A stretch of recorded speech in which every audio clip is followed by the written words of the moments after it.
Great, thank you. And welcome everybody, audience members and audience members online.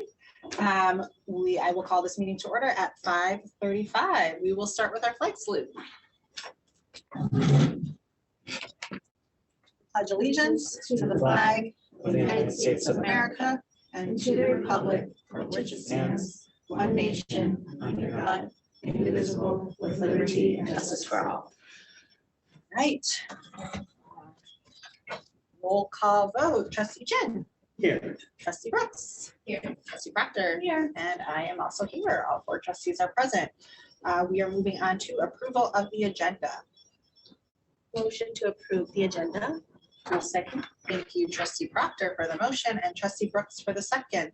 All those in favor, say aye. Aye. Aye. Passes 4-0.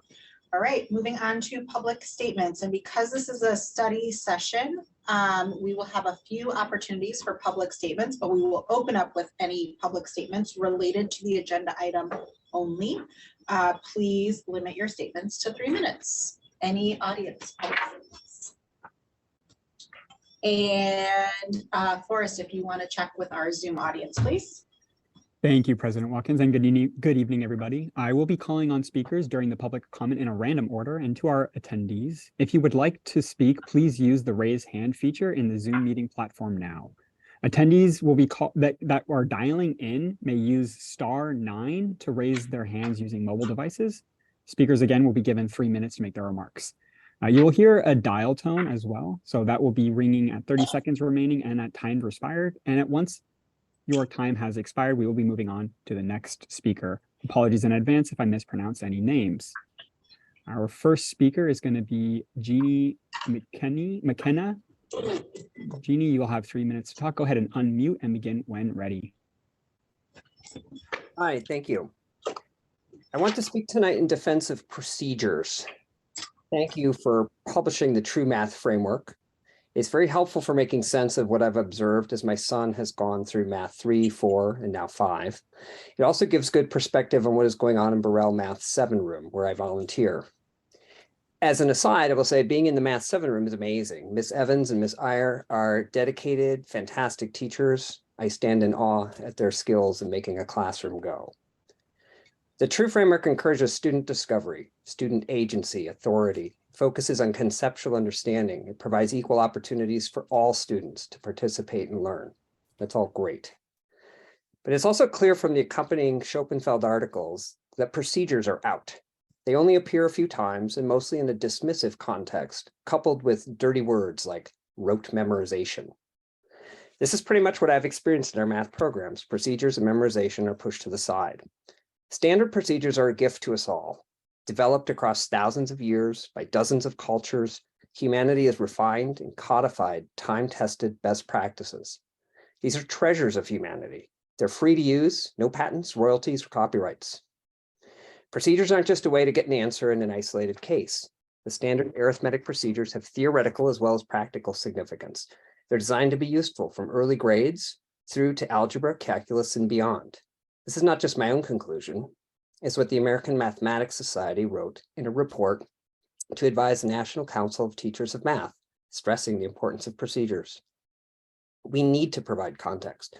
We need to allow for student discovery, but we must not leave students without the benefit of mastering what the best minds of the ages have refined and codified into an incredibly useful toolbox for every math person. Students should have a chance to discover on their own. Imagine how rewarding it would be for a student who's able to discover their own procedure, to know their work is as good as what collective humanity has come up with. But when we don't share the best procedures, we rob them of that recognition. Some students get conceptual understanding, but don't develop an effective procedure. We've all seen students do addition on their fingers because they haven't learned the procedure. This pattern repeats itself when students reach for number lines to add or subtract integers, instead of learning a few new parts to the standard procedures they previously learned. Until and unless the basics of math operate from muscle memory, students will not keep up as future subject matter builds on top. We don't question a music teacher who says, if you want to play improvisational jazz, you must master scales and chord progressions. We don't question a soccer coach who tells us kids need to build foundational skills like trapping and dribbling, even while the coach also teaches positioning, team coordination, strategy. Math has procedures. Math has facts to be memorized. If we only do these in isolation, providing no context, it's not helpful. But memorization is not a dirty word. It's the hard work students must do. Similarly, if we only teach high-level thinking and only practice talking about math, it's equally unhelpful. As a district, please approach this criticism with a growth mindset. There are lots of good things we are doing, but please consider whether we are swinging the pendulum too far in the other direction. Thank you. Thank you for your time. Moving on to our next panelist, Heather, I'm going to allow you to talk. You will have 3 minutes. Go ahead and begin when ready. Thank you. I won't need 3 minutes. I just wanted to read a math problem that my child recently received. And everyone who's listening, maybe try to guess what grade you think my child is in. On Monday in Minneapolis, it was 0 degrees Fahrenheit outside.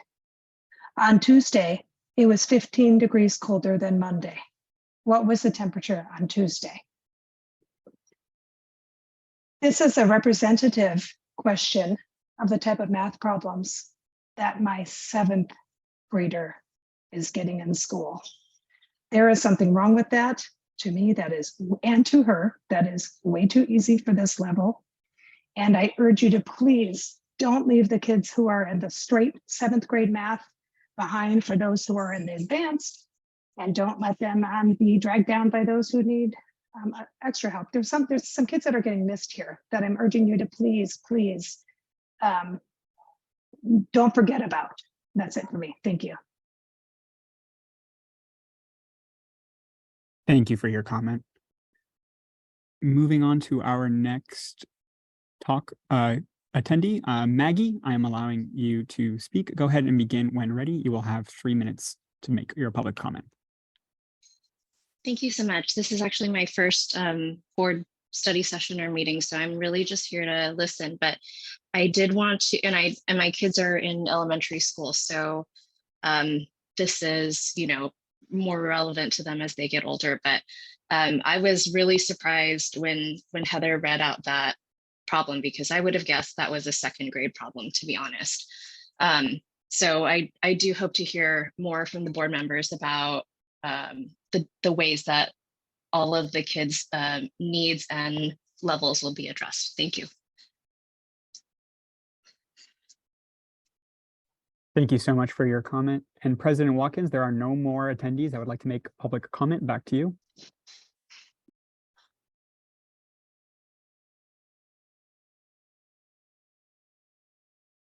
Provided.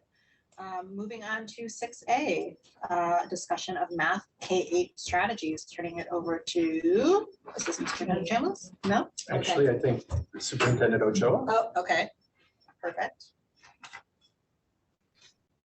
Hi, everyone.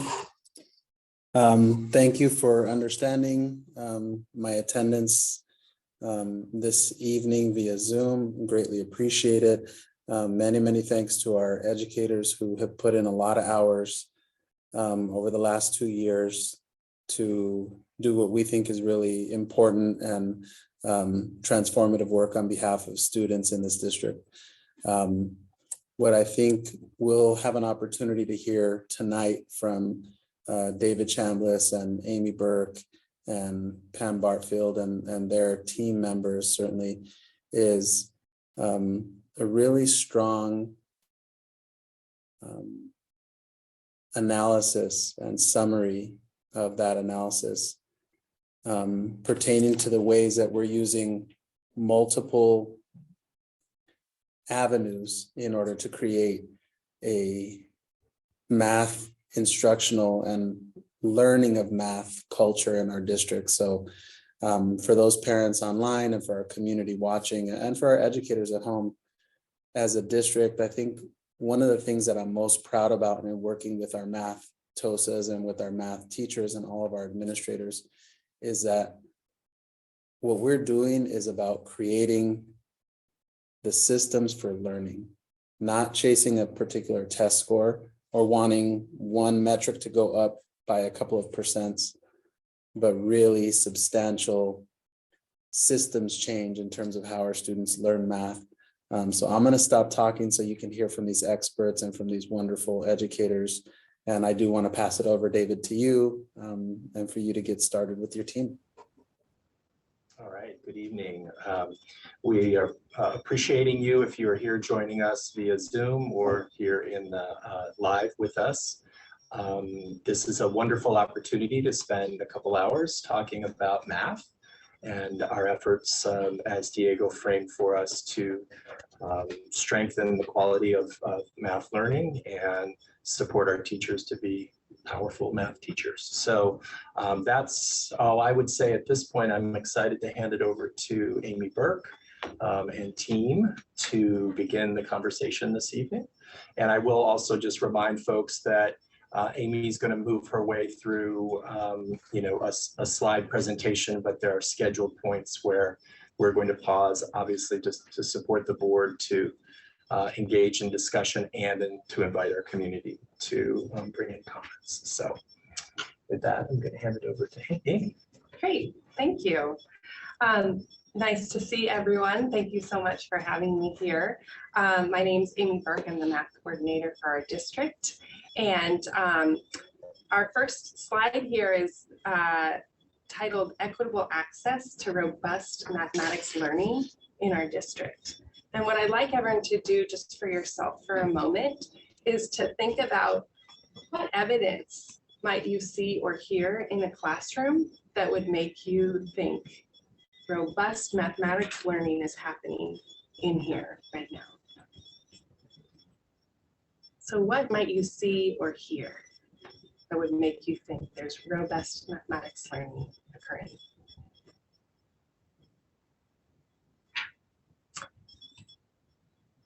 And then, let's do some math with that in mind.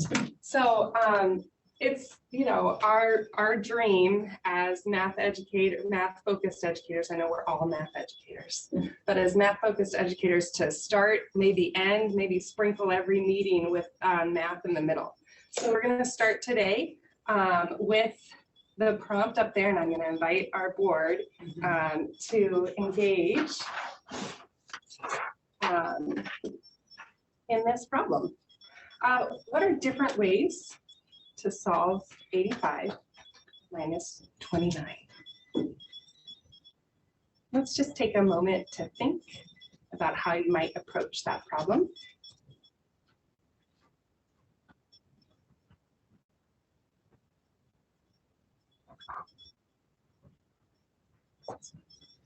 I'm like, wait, is this where like, yes, that's, oh my gosh, oh my gosh. Important information for all of us, right?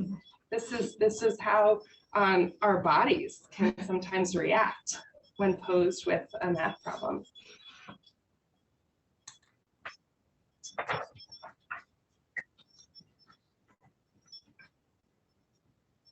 Does anyone want to get us started about a way you started thinking about this?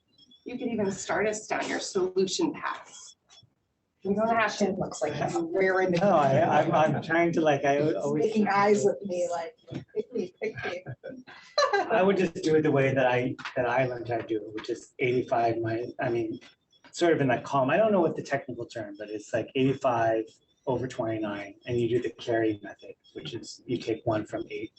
Yeah. Are you describing this? Yes. Okay, and can you talk me through what you do next? Well, you take 1 from 8, so that 8 becomes 7, and that 5 becomes 15, so it's 15 minus 9. 15 minus 9 is 6, and then 7 minus 2, you get 5. Are there other people that got to a solution of 56? In our classes, we sometimes have our students show that I agree with that, or I understand that solution path. Thank you for sharing.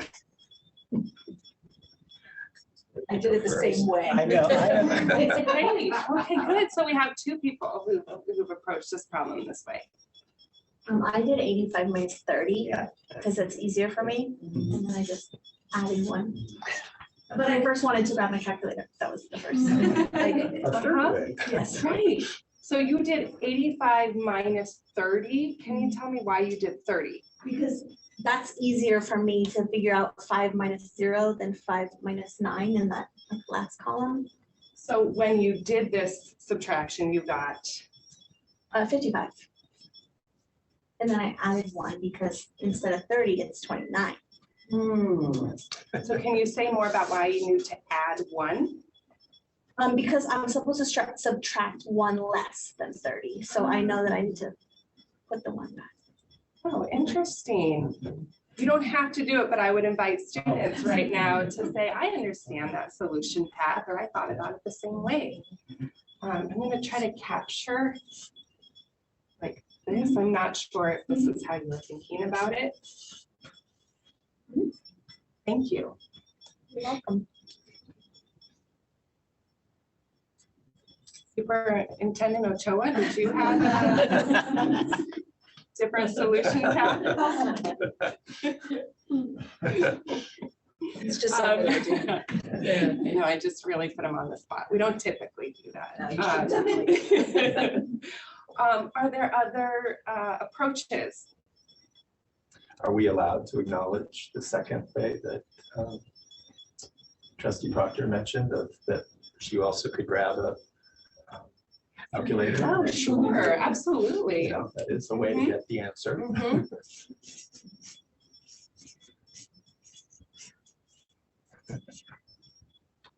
There's a standard mathematical practice called using tools appropriately. So that might be an appropriate use of tools. I would love to hear from an audience member. How did you think about this?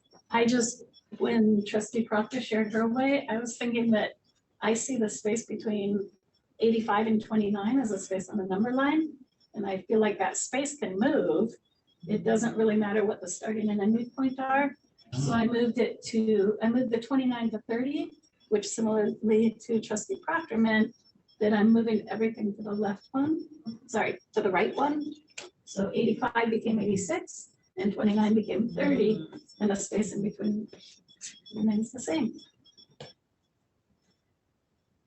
So it ends up being 86 minus 30. It's also easy to-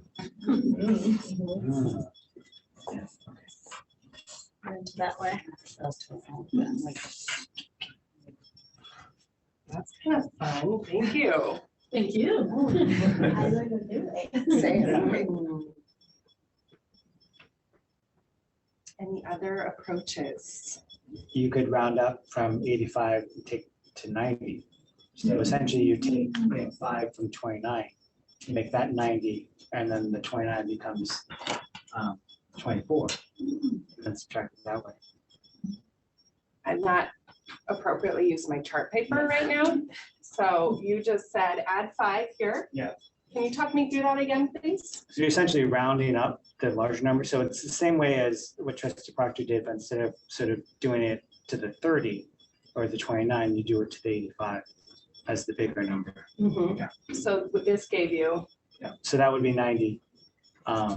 But then actually the way I did it is from 29, you're basically borrowing from 29 and taking from 29, and that 29 becomes 24. Okay. Here's what I'm writing, folks at home who are wrapped with this. I'm writing 29 as 24 plus 5. Yeah. Is this your thinking? Yep. And then what do I do here? Well, then you subtract it 90 subtract 24.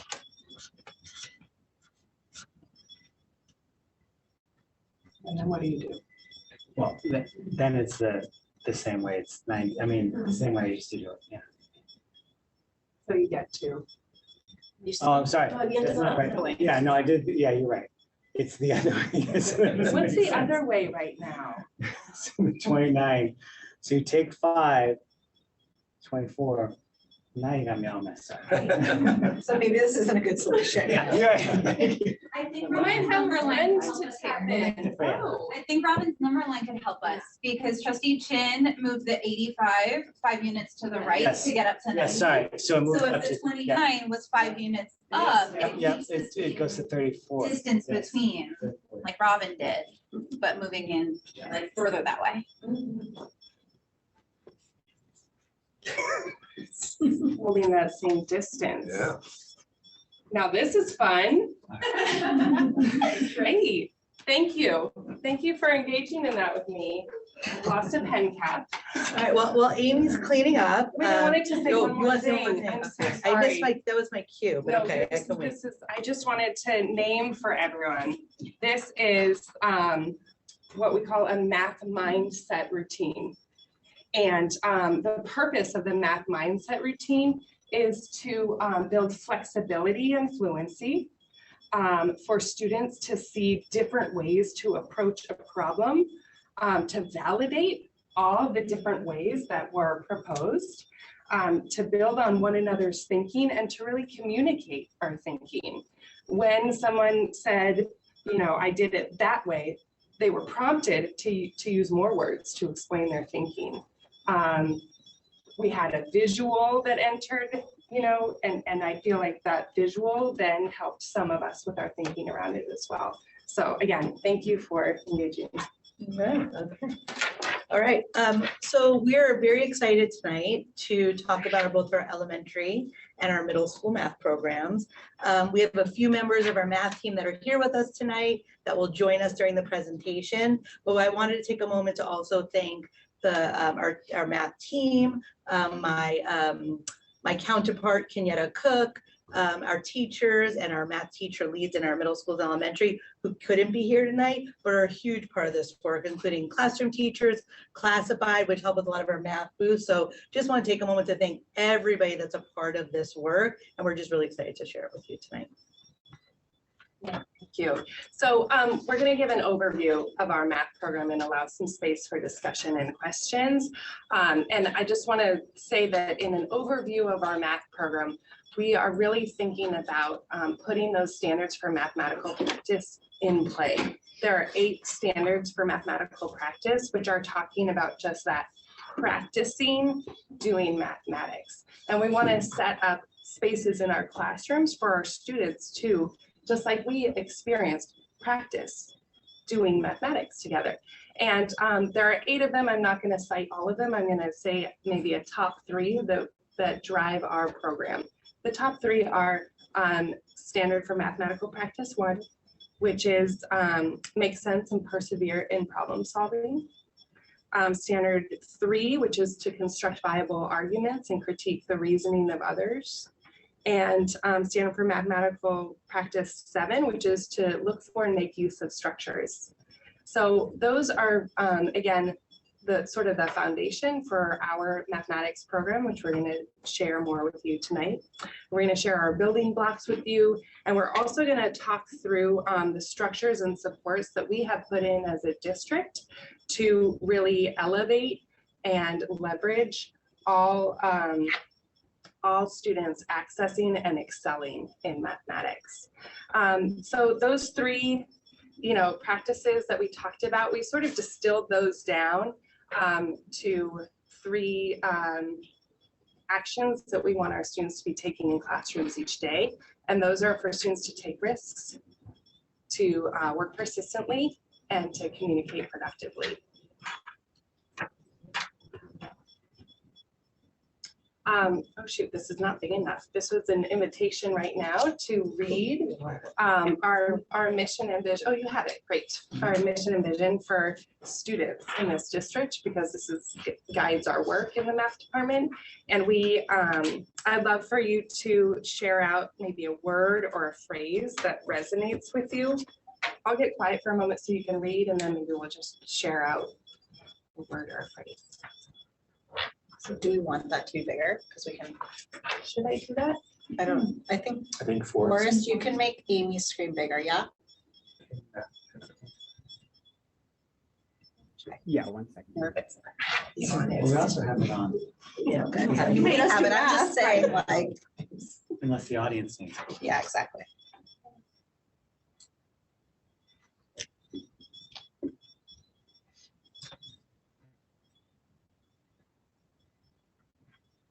We'll start. I love use multiple representations.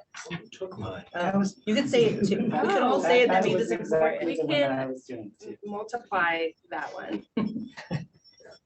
I guess I was struck by that partly because of some of the earlier comments about procedures, which are one way to approach solving problems. It's a way to represent mathematics, and that there are multiple procedures to, as we just demonstrated, to arriving at the correct answer. So One that resonated with me is built on the ideas of others. It's the one that I selected as well.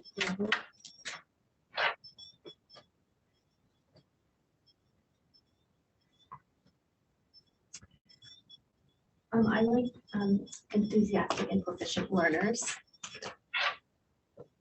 Yeah. So this is what we are aiming for each and every student that we serve in our district. Each and every single student that we serve in our district, we are thinking and aiming for this for.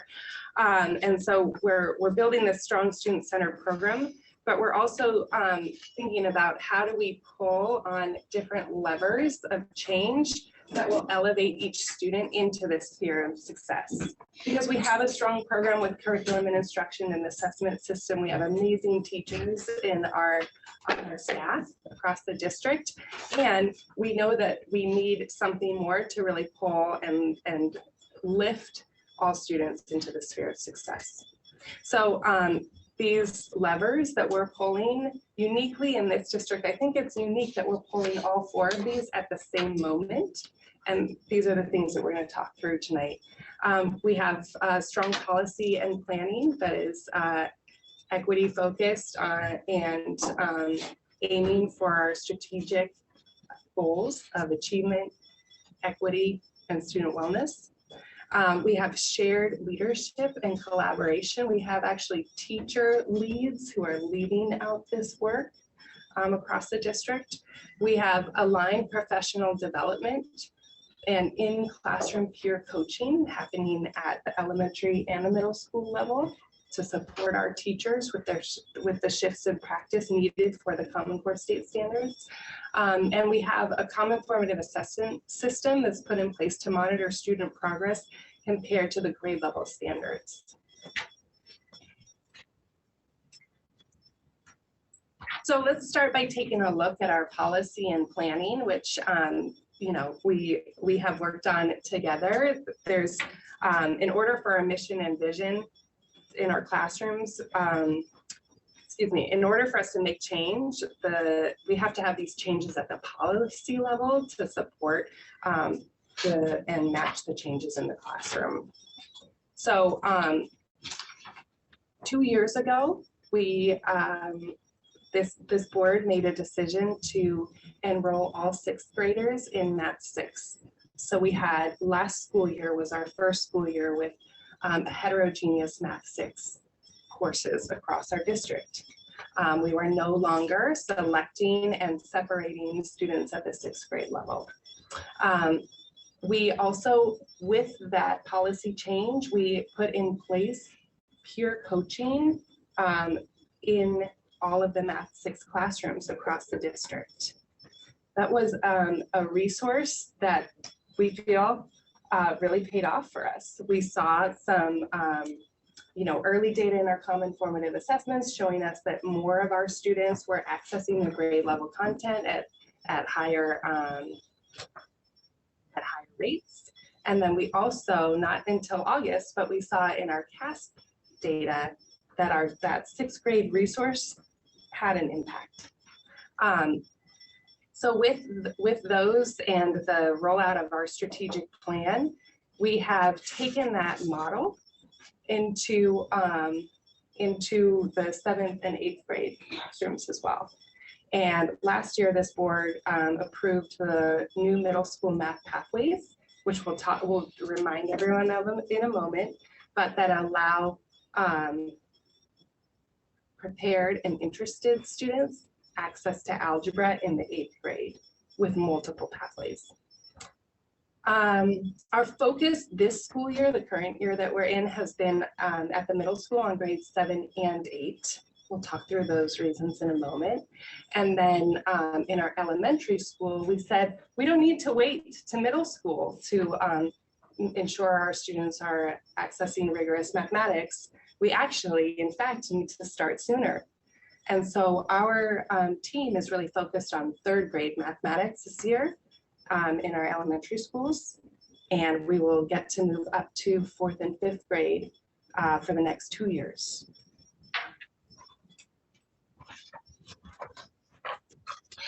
So just a reminder of our middle school math pathways. This is, again, the decision made over the last 2 years. We actually made this decision in 2 parts. The first decision rolled out last school year. All students were in Math 6 together, heterogeneous Math 6. And then last school year, we said that we would have 7th grade students sitting in Math 7 classrooms and 7th grade students who showed proficiency on Math 7 standards would be sitting in Math 8 classrooms this school year. That's happening right now, which is why you see the resource following Math 7 and Math 8. Next school year, we're excited to have our first group of students who are accessing a double period math course through what it's called, we're calling it an elective. Students are going to elect into a double period at that point. But what they'll do is they will take the first half of the school year in taking 2 periods of math. They'll take math every day on our new block schedule, and they'll cover the content of Math 8 in the first half of the school year because they're taking 2 classes. And then the second half of the school year, they'll be enrolled, they'll be taking algebra content as 8th graders. So we are, for interested and prepared students, we are allowing this pathway to algebra in the 8th grade without having made a decision in their 6th grade year and jumping in, and without condensing, speeding through content that doesn't allow for the depth that needs to be there for success in the future. That's all I want to say about that for now. So as the elementary curriculum director, this is where I really see the policy and planning really come to life. When Superintendent Ochoa said, we're creating systems for change, this is one of the systems that is new to us this year that we've created thanks to our team. So the math team that we've developed is the human resources behind taking what the policy was and turning it into real life action. This is a very important part of supporting not only our site leaders and our teachers, but our general and special education students, because we're reaching as many of them as possible through this team. So on our team, we have in elementary, we have 7 district math TOSAs. Each of the math TOSAs support approximately 2 to 3 school sites. And as you know, they're in the 3rd grade classrooms, but we obviously support district-wide initiatives around mathematics TK5, and they're really critical to being hands-on at the school sites. We see them at the district office sometimes, but the majority you can find our TOSAs at our school sites. In middle school, we have a little bit different model. We do have a couple of math TOSAs that are dedicated to the middle school, but what we have in our middle schools are what we're calling our math lead teachers or math teacher leads.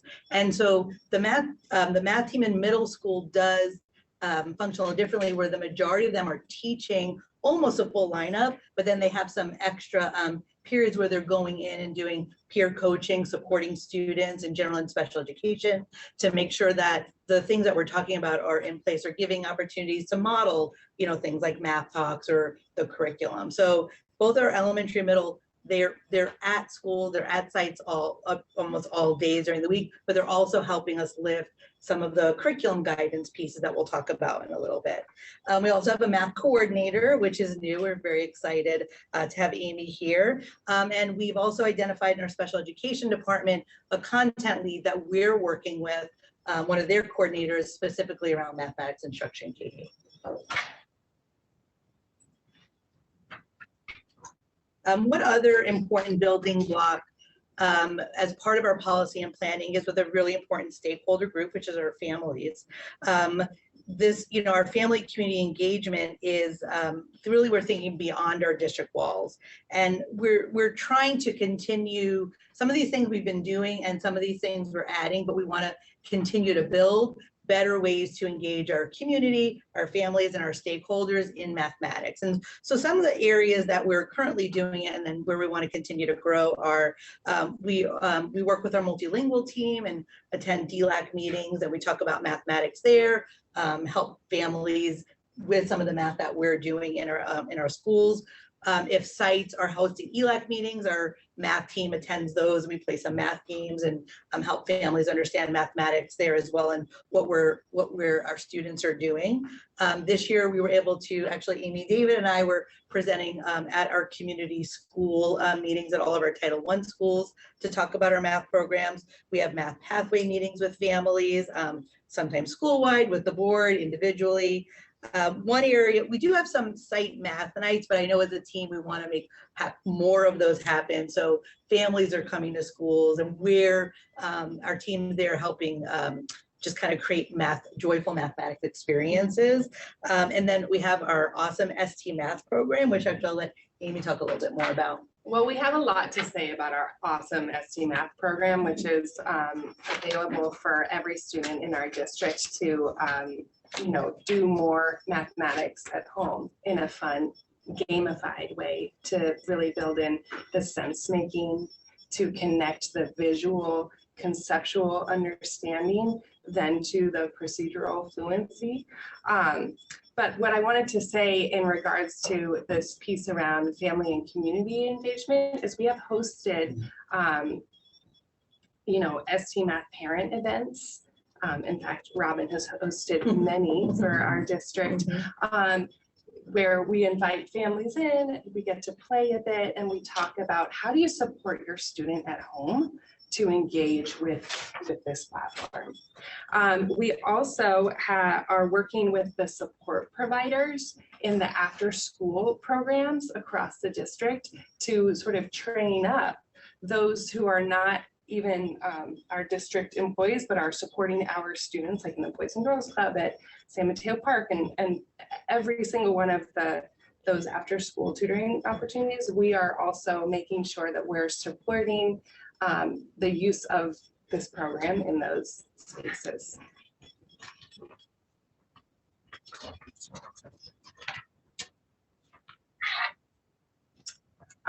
So lever 2, we just talked about policy and planning. That's lever 1 that we're pulling on.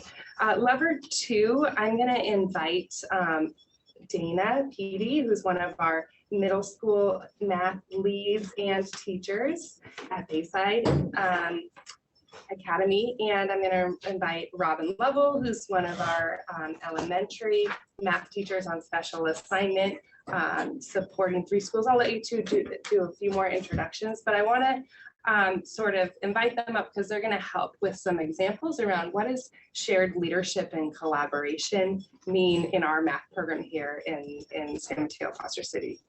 And I just want to sort of launch by saying that building agency and ownership among our valued professionals is part of this lever. And so our theory of action is that collaboration between teachers will lead to better outcomes for students. So distributing the leadership among the teachers and lead teachers and teachers on special assignment, those who are in the schools and the classrooms, those who are talking to many different teachers and watching, observing, and listening to students and families, those are the best people to help improve our program. And we're really trying to elevate those voices and make sure that these are the people who are really designing our curriculum.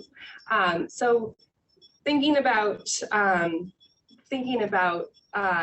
belief that we hold is that helps us with this is really acknowledging that everyone has something to contribute and everyone has something to learn. So those are the spaces that we try to set up so that we have all of our staff really emerging as math leaders in this work with us. And so we focus on shared learning experiences, doing mathematics together, reading articles together to learn about promising practices in mathematics classrooms. We build out common instructional practices and materials We have grade level meetings, which I'll let you two talk about more. And all the time we're having data informed discussions in these spaces. So we're in this space of talking about shared leadership and collaboration, and I'm going to invite Robin first. If you'll talk about, on the left you see a third grade guidance document. She'll talk about what that is, and then we'll pass on to Dana, who's going to talk us through the process and sort of the product of our 7th grade lesson outline. Great, thank you. And it's nice to be here with all of you. So in our elementary math TOSA team, we really see our role as lead learners across the district. Sometimes that is among our TOSA team. Sometimes it's in partnership with teachers across the district. But we are in this position where we get to, like Amy said, we get to do a lot of shared learning together in service of bringing that shared learning to teachers, building out a collaborative across the district, all in service of bringing that, sorry, I got nervous, bringing that to students in the classroom. And really this core belief that we do our best work in collaboration, we do our best work together, and our work kind of, it revolves around that. So Amy mentioned our meetings. Sometimes it is reading an article together and talking about it. We have a practice that we often do in our team meetings where we bring dilemmas to the group, and we have a dilemma protocol where we can talk about something usually mathematically focused, always mathematically focused, that among our TOSA team, we talk about whether it's curriculum, it might be instructional practice, something that we're observing out in the field. We get to kind of chew on it together. We have a real formal protocol to talk about things. And then whatever we're learning, we're taking out to our sites. Each of us, I have 3 sites that I get to support. And then I get to be in that kind of collaboration with the teachers as well. Through this kind of iterative learning process, we've landed on what you can see up on the screen, which is a design for a math block. So we have this design for the math block, which I'll talk about in a minute. Thank you, Amy. That is really now the norm, or it's the norm in guidance documents for 1st through 5th grade. Kindergarten is a little bit different because in our 1st through 5th grade classrooms, there's a digital independent practice component, and that does not exist at kinder, so it's a little bit different. But through all of our learning and through the collaboration with teachers, we've landed on this design, which is a 10-minute math mindset routine, kind of like what we all got to do at the beginning tonight. And then there's this 50-minute chunk in the middle. Half of that time is a teacher facilitated lesson, and it really focuses on just broad mathematics. It's lessons that come from the Zern program. Teachers have a binder with the lessons in it, and it's facilitating learning with multiple representations. Kids have manipulatives in their hands often. It's kind of hands-on, old-fashioned pencil and paper, and ideally lots of children talking about mathematics. The second half of that chunk is the independent digital component, which a lot of people tend to call Zern, although Zern is our adopted textbook or our adopted program that encompasses both. But they spend then about 25 minutes doing their digital independent practice. And that piece really focuses on a particular strategy. So the big learning happens in the teacher facilitated lesson. And then for their independent digital practice, Zern has kind of landed on 1 or sometimes 2 strategies that they really want the kids to master, kind of going back to that procedural fluency piece. So that would be important to highlight. The other things that are in the curriculum guidance documents, again, really the result of 3 years now, 3 years, 4 years, 3 years. Is that what you said? 3, yeah, thank you. 3 years of shared learning with teachers at every grade level, trying to understand how this curriculum works and what would be the most supportive for teachers. So what you're looking at is the top portion. Down below this, all of the topics and lessons are laid out.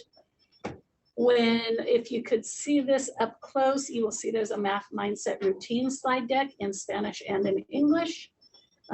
Spanish mostly for our dual immersion site, but sometimes teachers want to use it for the experience. So our team curates these for every grade level, actually for all 6 grade levels. And what else is on there? There's the mindset routines. There are curated assessments. One of the things that we noticed through this process, the assessments that are embedded in Zern oftentimes were very lengthy and teachers were feeling like there was an interruption in the learning to do assessments rather frequently. So what we did was we mapped the assessments to the priority standards and we've curated them down so that rather than, I don't know, I'm going to make something up, but rather than 22 questions on a third grade test, there might be 5. And they're all really targeting the priority standards. They come right from the Zern assessment. We're not making assessments, but we're curating out pieces that we feel like would be the most valuable. And those are all on here on the documents for teachers.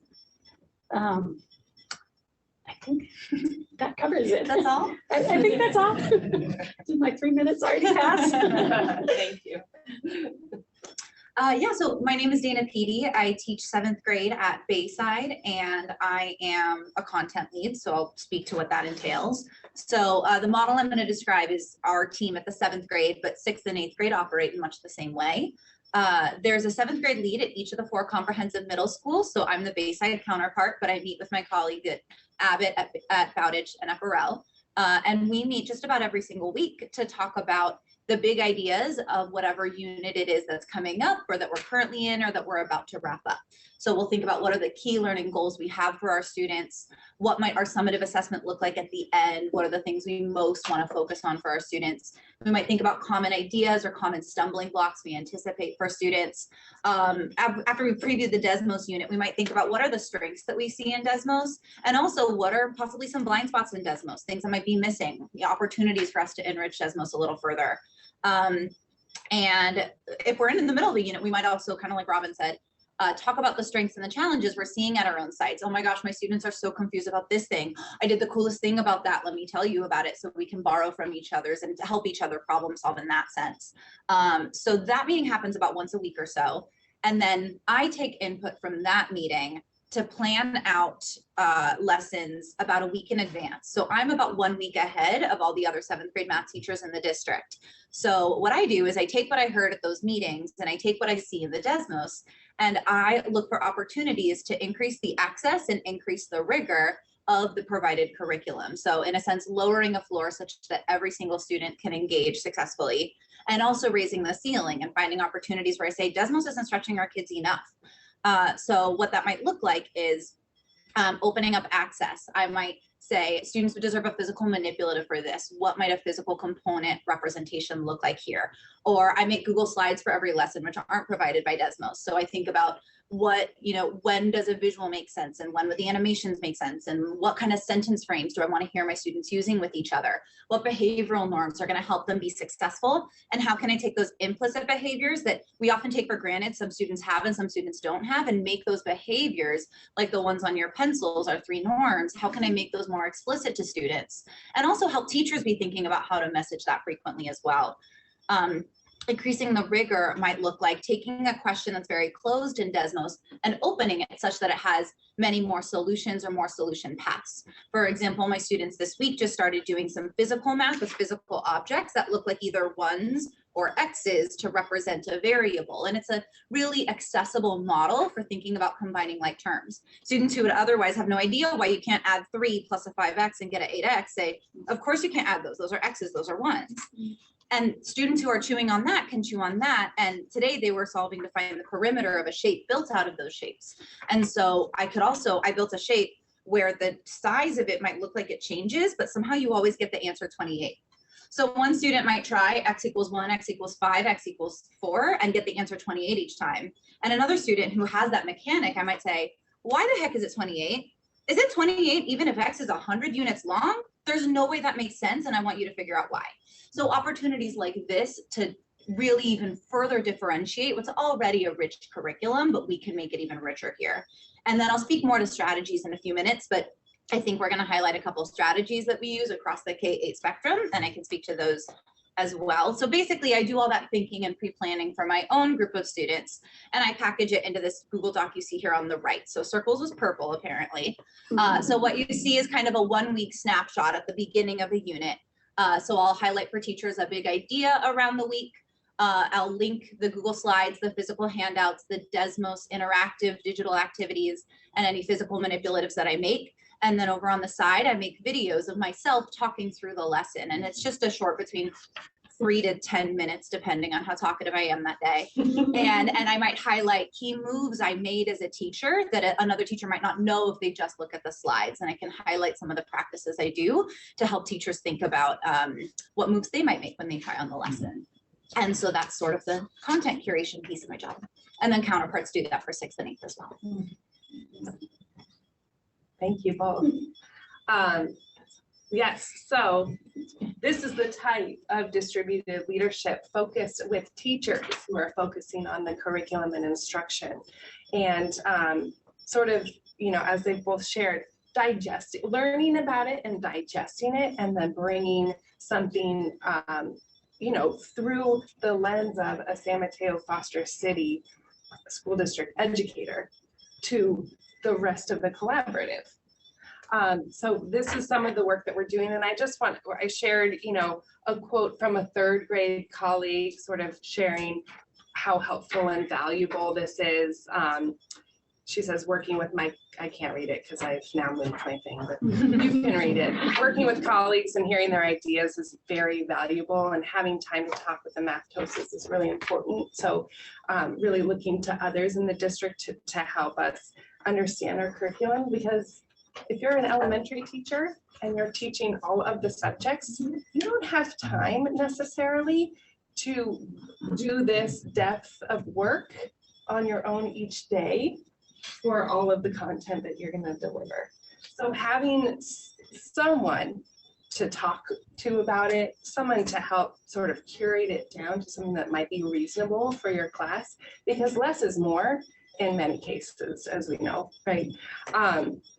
And then I just also want to highlight from one of our middle school curriculums, like having these, I asked specifically about how about the curated curriculum and instruction from your math leads.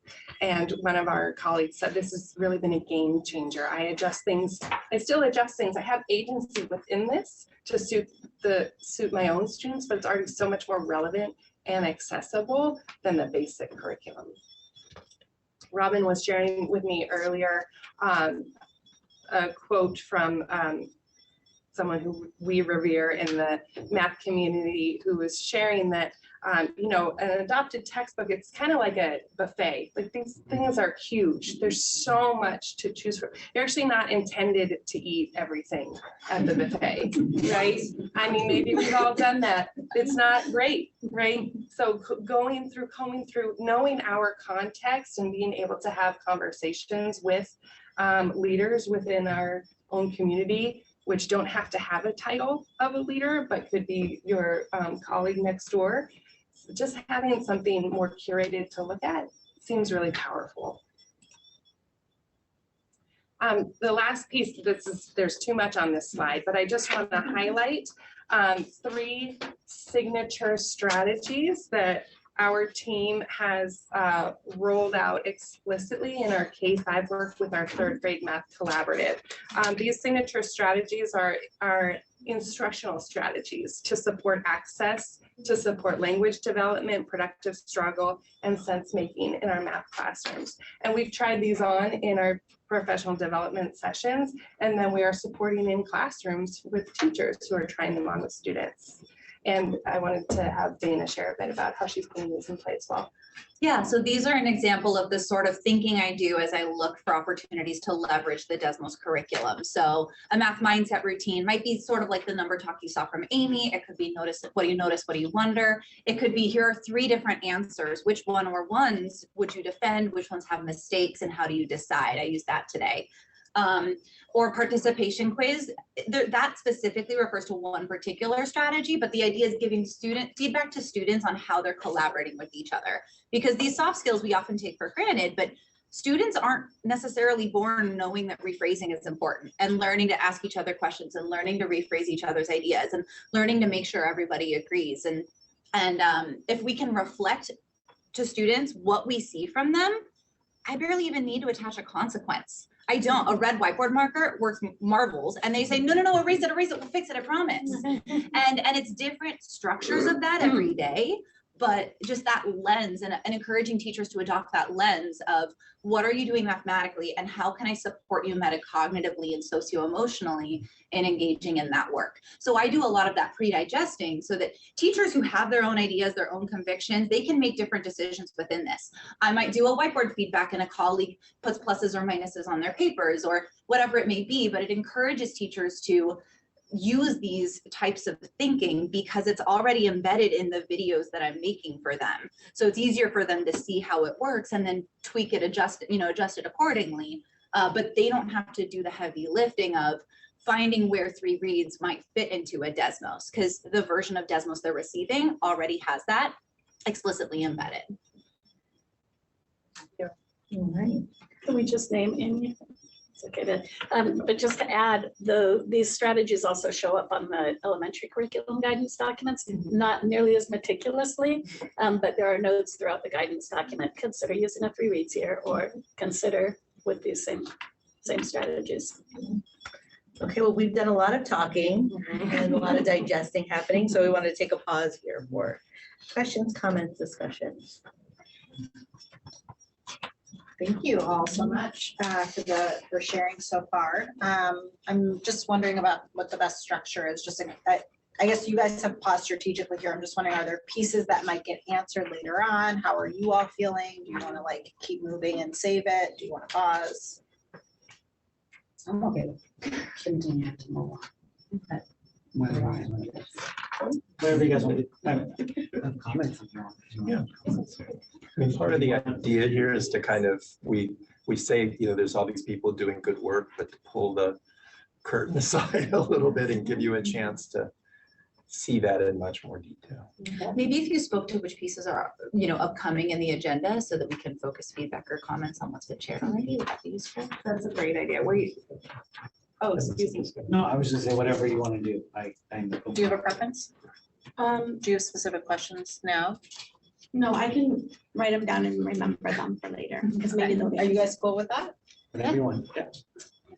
And Is this that was okay with also, you all? and this was also designed to be a time if we wanted to invite in community comment, or if you want to wait until you all are engaged.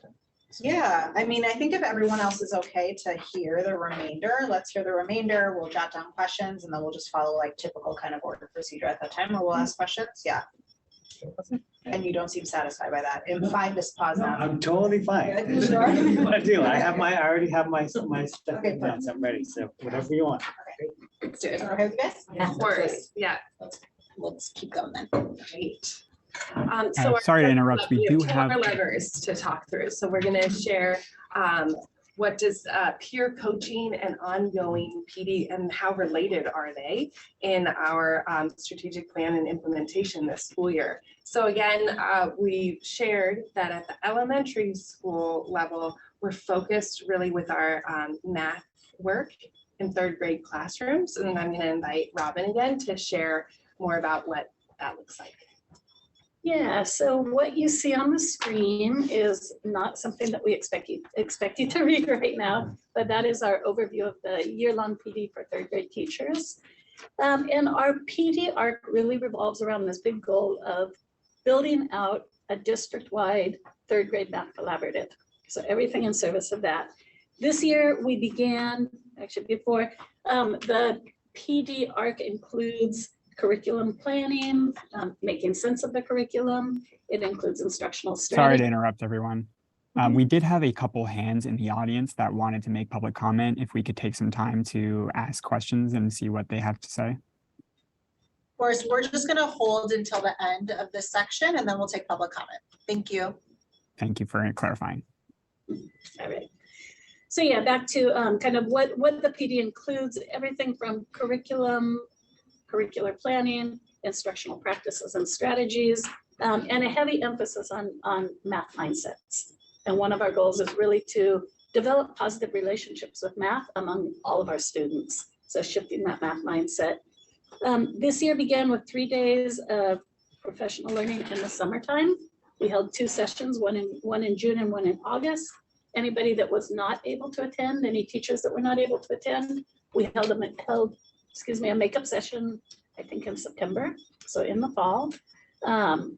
We have every month, there is one staff meeting where the third grade teachers pull out from their staff and they meet with us. Those have been virtual PD sessions.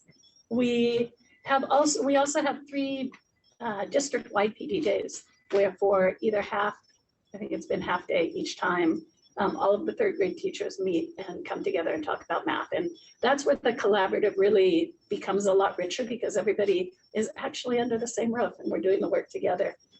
We have used one of those sessions this year we used for, it was for the CFA, right? The first one. And since then we have been using them. The January day and the April day will focus on unpacking the big idea of the math curriculum. So looking at a unit in our adopted text, unpacking it, and really kind of retraining ourselves so that rather than looking at a manual and saying I need to teach lessons 1 through 10 this month, we're looking at what is the mathematics that the kids need to learn and using that time together to really dig in, figure out what the key concepts are, what the priority standards are, and make sure that when decisions need to be made, because like that big buffet table, we might not get to teach everything. We're making those decisions based on a shared understanding of what the kids need to know and be able to do at the end of each unit. We also have, I think I covered everything in terms, but we also have, because we don't have enough district-wide PD days to cover every unit, we have begun to offer optional Saturday sessions, which are also focused on, it's 4 hours on a Saturday morning. Teachers seem to come very enthusiastically, and so far we have 2 under our belt and they've left even more enthusiastic. I mean, the idea of that is because we don't have a shared space to do the unpacking of the units, we do it together at these Saturday sessions. We also have, like we've named, each TOSA is connected with a site or 2 or 3. And at the site level, we're also building out the collaborative among the grade level team. At some sites, that collaboration is already strong. At other sites, we're really working hard to bring teachers together and to kind of find meaningful ways of doing the collaboration, all again in service of better classroom experience for kids. I wanted to just give, it looks different at each site. All of us are doing different things depending on kind of the needs and where each site is at. But I wanted to share 2 recent experiences that I have. At one of my sites, actually I can see the teachers, some of the teachers in the picture. After our January PD day, we had focused on a particular strategy that aligns with the 3 reads key instructional strategy that we were talking about earlier. We introduced the strategy, we brought a task, and the group at the session did the task together. And then teachers wanted to take it out to their classrooms. So at one of my sites, the teachers asked if I could come in and either demo teach or co-teach with one of them at a time, use the same strategy, do the math that we had done together, and all 3 third grade teachers got released for those couple of hours so that they could observe the students while I led the task.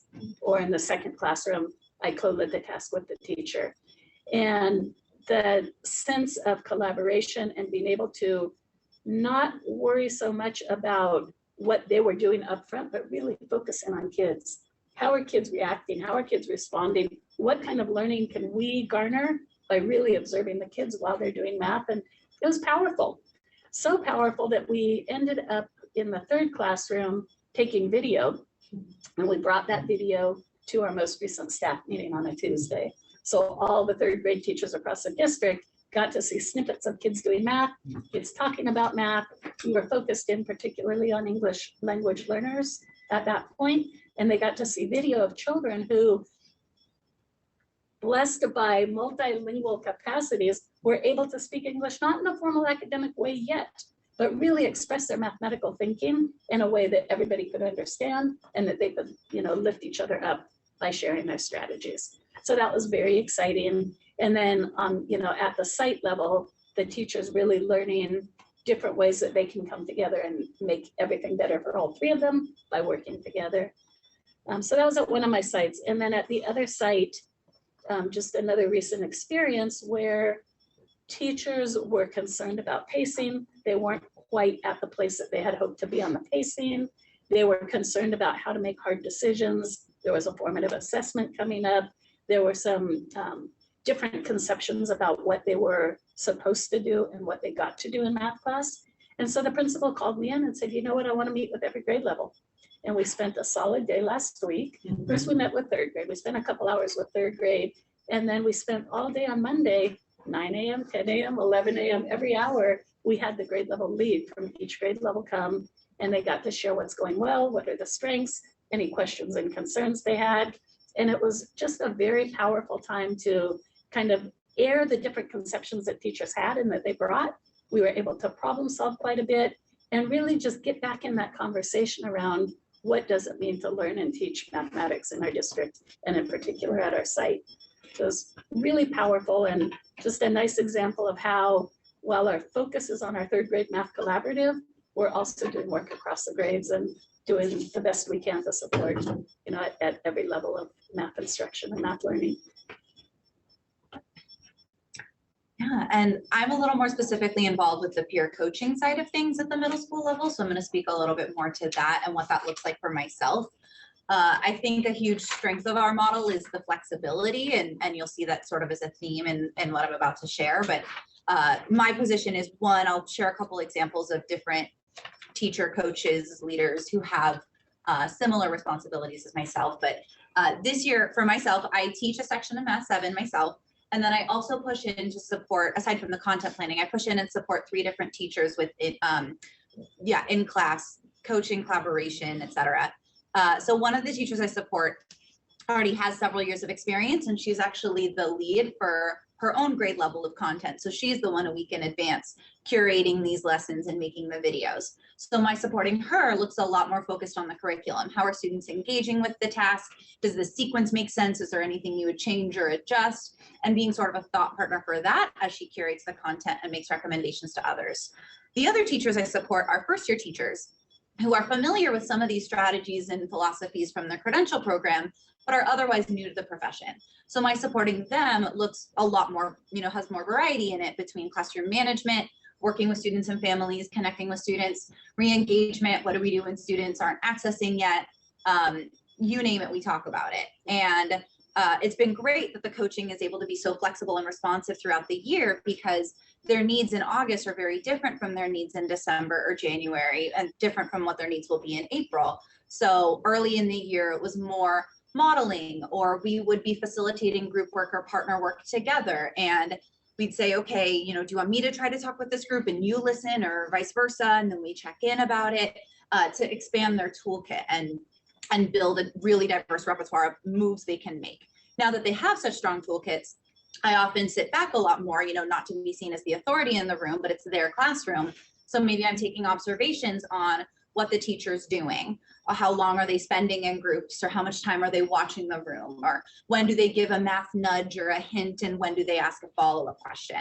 I might be taking data on or specifically observing students they're curious about, who seem to be struggling to engage, or just students they want to know better about how to support. A whole variety of things, helping them make in the moment decisions.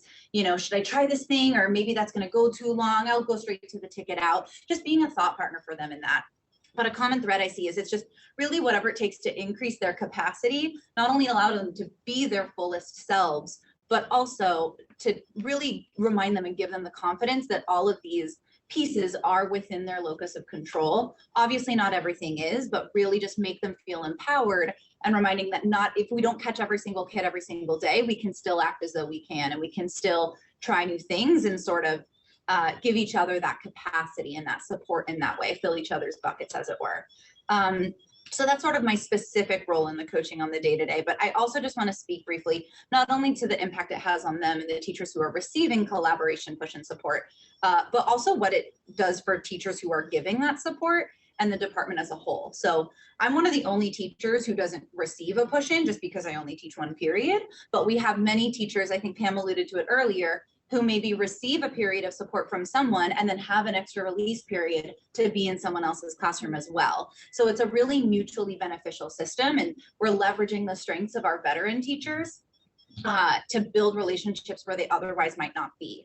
And I've been at Bayside for 8 years now, 9 if you count my student teaching. And it's always been a really great, fabulous department of thoughtful, kind, hardworking, caring teachers who always checked in on each other. But I have to say, the level of cohesion I see between the different grade levels is on a different level this year. We've always worked closely with the teachers that we teach the same course with, but there are now so much stronger of relationships between 7th and 8th grade teachers, between 8th and 6th grade teachers than have ever happened before. And I think it has everything to do with these shared experiences in the classroom. We're not just talking once a month at a math department meeting. How do you keep students on task with this? Or how do you teach how to solve an equation like that?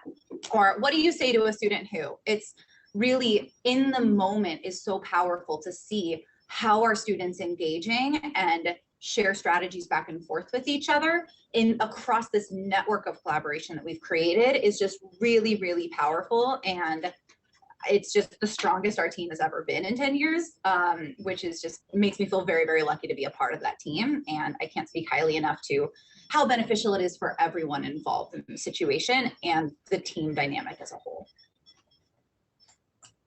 Thank you both for sharing like really concrete examples. You know, I think we're saying like, this is what we're doing, but it's not really clear until you hear these really specific examples. And I just also want to thank you both so much for coming and sharing them with your voice.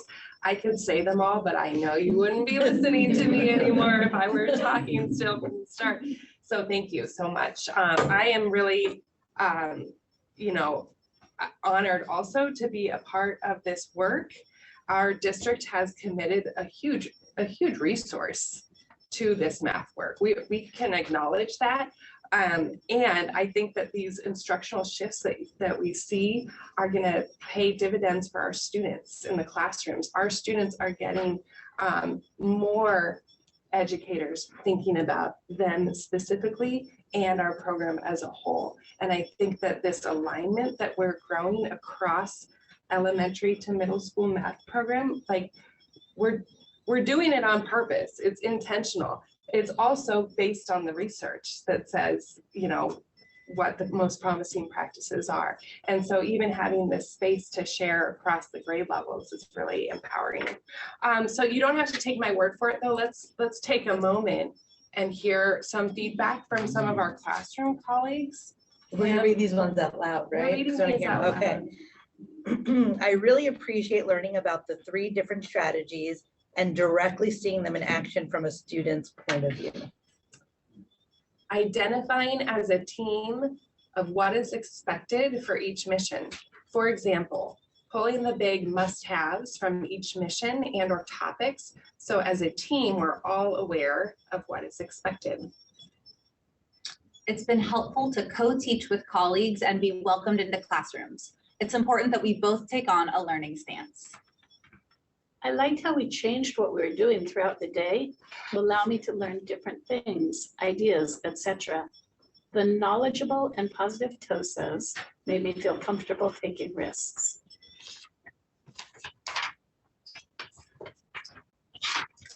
Okay, thank you both so much. I'm going to talk about lever 4 and then we'll almost be done. There's a sprinkling of a math possibility at the end, just as a teaser. So our 4th lever is these common formative assessments and the inquiry cycle that are really built about them. It's not just about the assessment, it is about what are we doing with that information. So we give a common task or an assessment to our students. The teachers analyze that student work. They carefully score each student's work. We aren't having our students put numbers into computers and it's spitting back a number to us. Our teachers are looking carefully at the student work and scoring it. The teacher then selects that student work to bring back to the classroom to help the whole room re-engage with that content at a deeper level. Again, coming back to our belief that everyone has something to contribute to any discussion, but specifically a mathematical discussion, and we all have something to learn. Whether it even just be, how did you think about that problem? How did you think about that problem? And how did these solution paths connect to one another?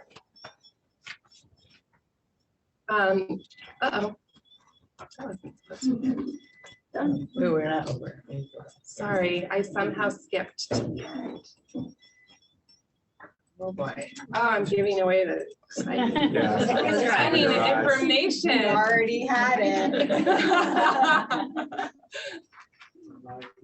Okay, sorry. Yeah, so just to help clarify, what do we mean by common formative assessments? We are pulling assessments from our own curriculum. So they are very connected to what the students are doing each day in their classrooms. Again, we are curating them down. Who's curating them? Our math leads and our TOSAs in conversation with our classroom teachers. Sorry, I'm just Are you laughing. laughing at me? I'm laughing at Ken because he's like, he's like very into that. I'm really into it. Sorry, not laughing at you. Love My favorite. It's like, he's like, I'm really. most delicious meal you ever had. It's the buffet. He eats the whole buffet. This is what happens when we sit Buffet. across from each other versus like a. Yeah, you can. Oh, it's what happens when you make a lot of noises. That's you. And that we've known each other for. We're good. I'm ready when you're ready. We're ready. Okay, so our teachers calibrate in sessions. Our middle school teams meet the week after the assessments are given in classrooms, and they meet across the district via Zoom, and they look at student work and calibrate. I would give this a 4. Oh, I would give it a 3. Like, let's talk about that and I'll make sure that we're giving it a 3. Not because we care about the 3 versus the 4, but we are aligning our interpretation of a student's thinking and how does it meet the grade level standard. Teachers then upload their students' data into our student data system. Make sure. So the primary purpose of our common formative assessments is for the teachers, the classrooms, to inform their instructional choices. That's why so much effort and manpower really is put into teachers looking at their standards and looking at their student work and aligning expectations to grade level standard. When we support our teachers to do that, they're learning a lot. They're learning about what does this student know? What does that student know? What is she able to show right now? They're also learning, like, oh, what exactly is the standard in 6th grade versus 7th grade? We might be covering the same content, but mathematics is it's beautiful.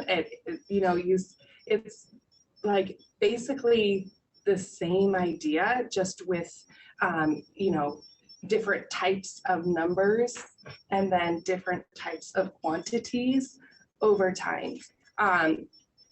So learning what's in 2nd grade versus what's in 3rd grade, there's actually some learning to do there. And I'm not saying our teachers didn't already know that, but having conversations with one another can really clarify those pieces together.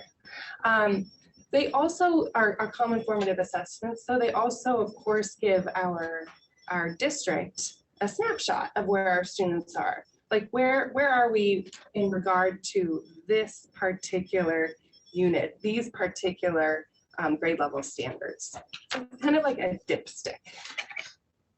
What I have pictured up here is achieve the core priority standards for Math 8. And our first fall common formative assessment was really focused on the geometry standards of Math 8. So when we took our dipstick in the fall in Math 8, we were taking a look at, okay, how are our students performing right now on this set of geometry standards? Because that was the unit that they were in.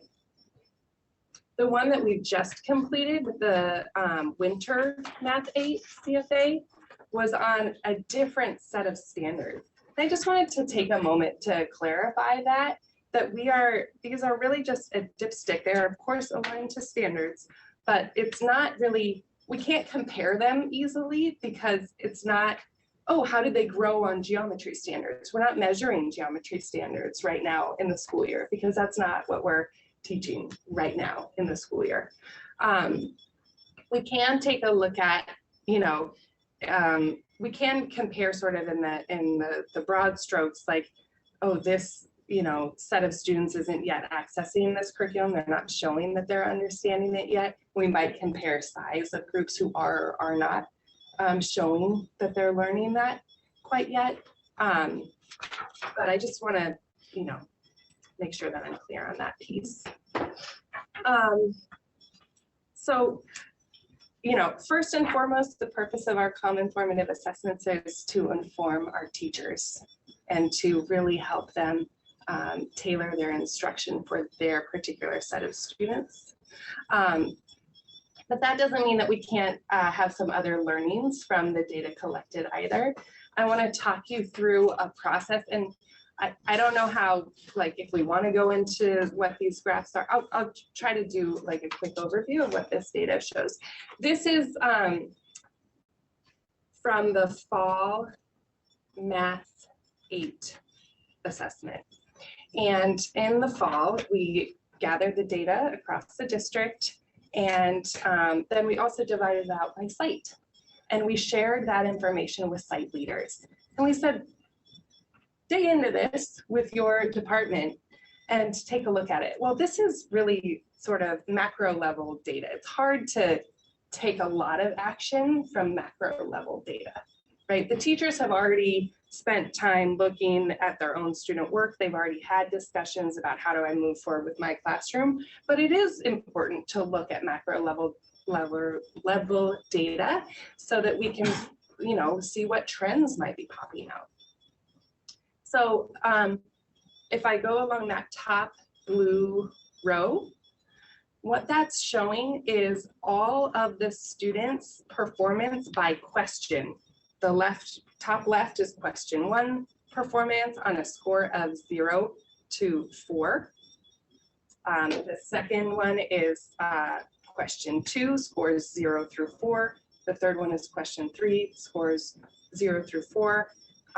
There are 5 questions across the top, and then the one on the right is all of them combined together. So those are student scores for one whole site, all of the student scores. The next row, the green row, is pulling out our students who are designated EL, our English learners. And again, it's just by question. How many points did our English learners earn on each of these questions? And the third row is our students who are economically disadvantaged. And so when we looked at the data, you can see that there is a different distribution of student scores by subgroup.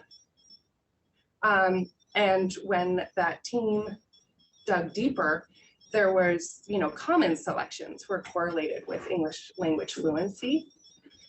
And that led that team of teachers to revisit 2 things. One, the formatting of the assessment questions. We looked carefully at the assessment question and learned something about how that formatting may have interrupted someone whose second language is English, and they're, you know, looking at that. And then it also gave that opportunity for the department to talk about how are we considering and supporting language and reading daily in our math lessons. So I just wanted to share an example of, you know, sort of one level up from the classroom. You know, I'm really we have only like 2 slides really left. And I'm like, I'm not sure where we put that pause there, but if you want us to, they're kind of quicker. Okay, let's do them.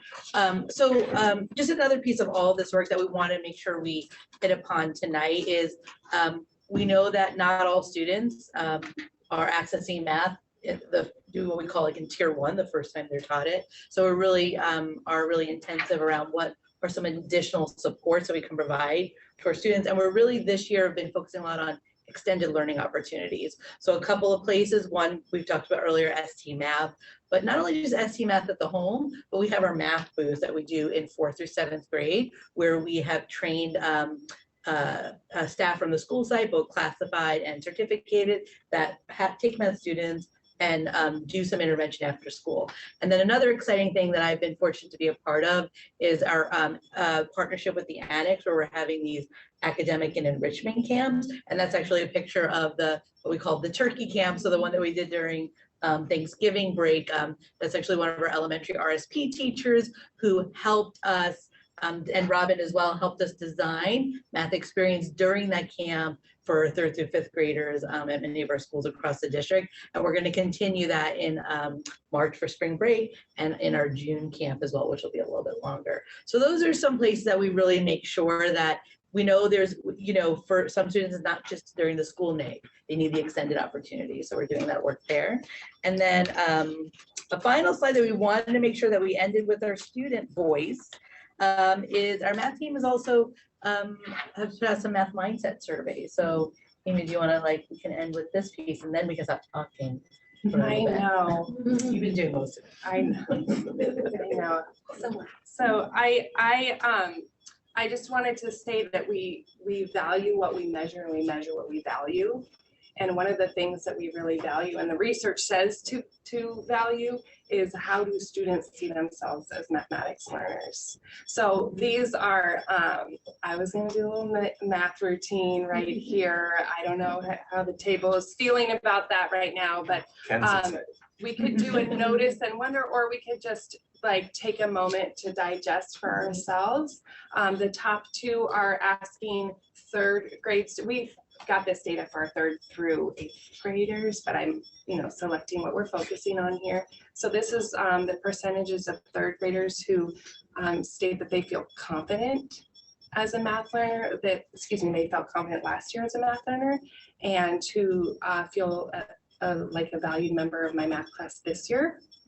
And then I've also pulled that data for, these are student survey responses for 7th graders and 8th graders. And we'll be taking this data again at the end of the school year and considering how that might influence decisions, actions as we continue to improve our math program.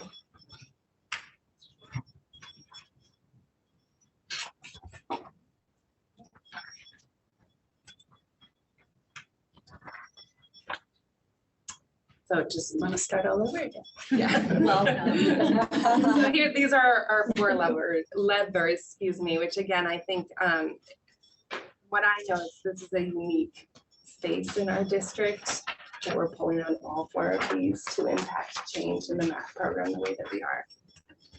So, thank you for listening. We're ready for questions. Awesome. Thank you guys so much for all being here and for sharing. This is amazing. We will normal process, so board clarifying questions, and then we'll turn it over to the public for public comment, and then we can have discussion. So clarifying questions.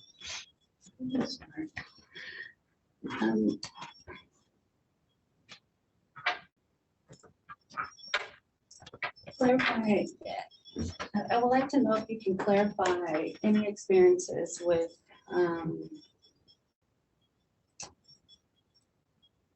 ensuring that teachers have the tools that they need, even when they may not be as comfortable with the software or the learning experience of a new curriculum that is put in place for them to access.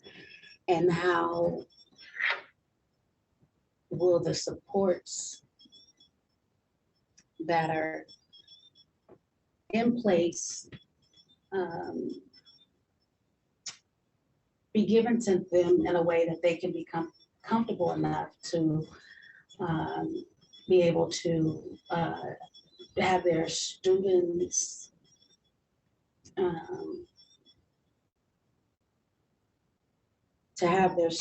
be able to learn in a way that it's, I would say, that they're comfortable with. The kids, unless they're comfortable, unless the teacher is comfortable with what they're sharing and what they're teaching, the kids may not, necessarily be able to access information as they should if the teacher is comfortable with the tools that they need in order to be successful teaching. I can speak to that. So the colleagues I support most closely in my 7th grade at Bayside are very comfortable with the same style that I produce my lessons and videos and content in.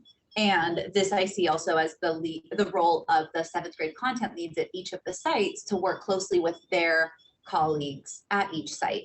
So they know their teachers that they push in with and coach with and collaborate with most closely to understand those teachers' comfort zones, which strategies they're eager to try, which strategies they're a little more hesitant about or reticent or not, don't resonate with them as well personally. And so a 7th grade content lead who is looking carefully at my curated materials and watching my videos might then pick and choose which pieces of what I do to make recommendations to those colleagues and think about, which tools would be within the teacher's zone of proximal development, I suppose you could say. That might be a stretch, but not an uncomfortable stretch for that teacher to try on.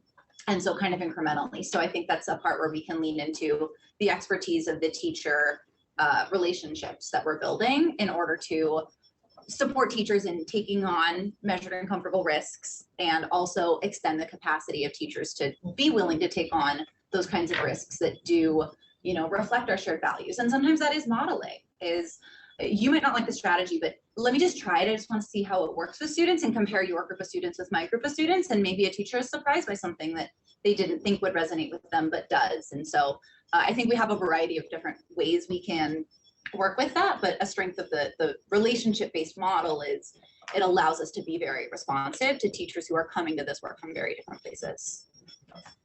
And one final clarification is regarding students who are more advanced.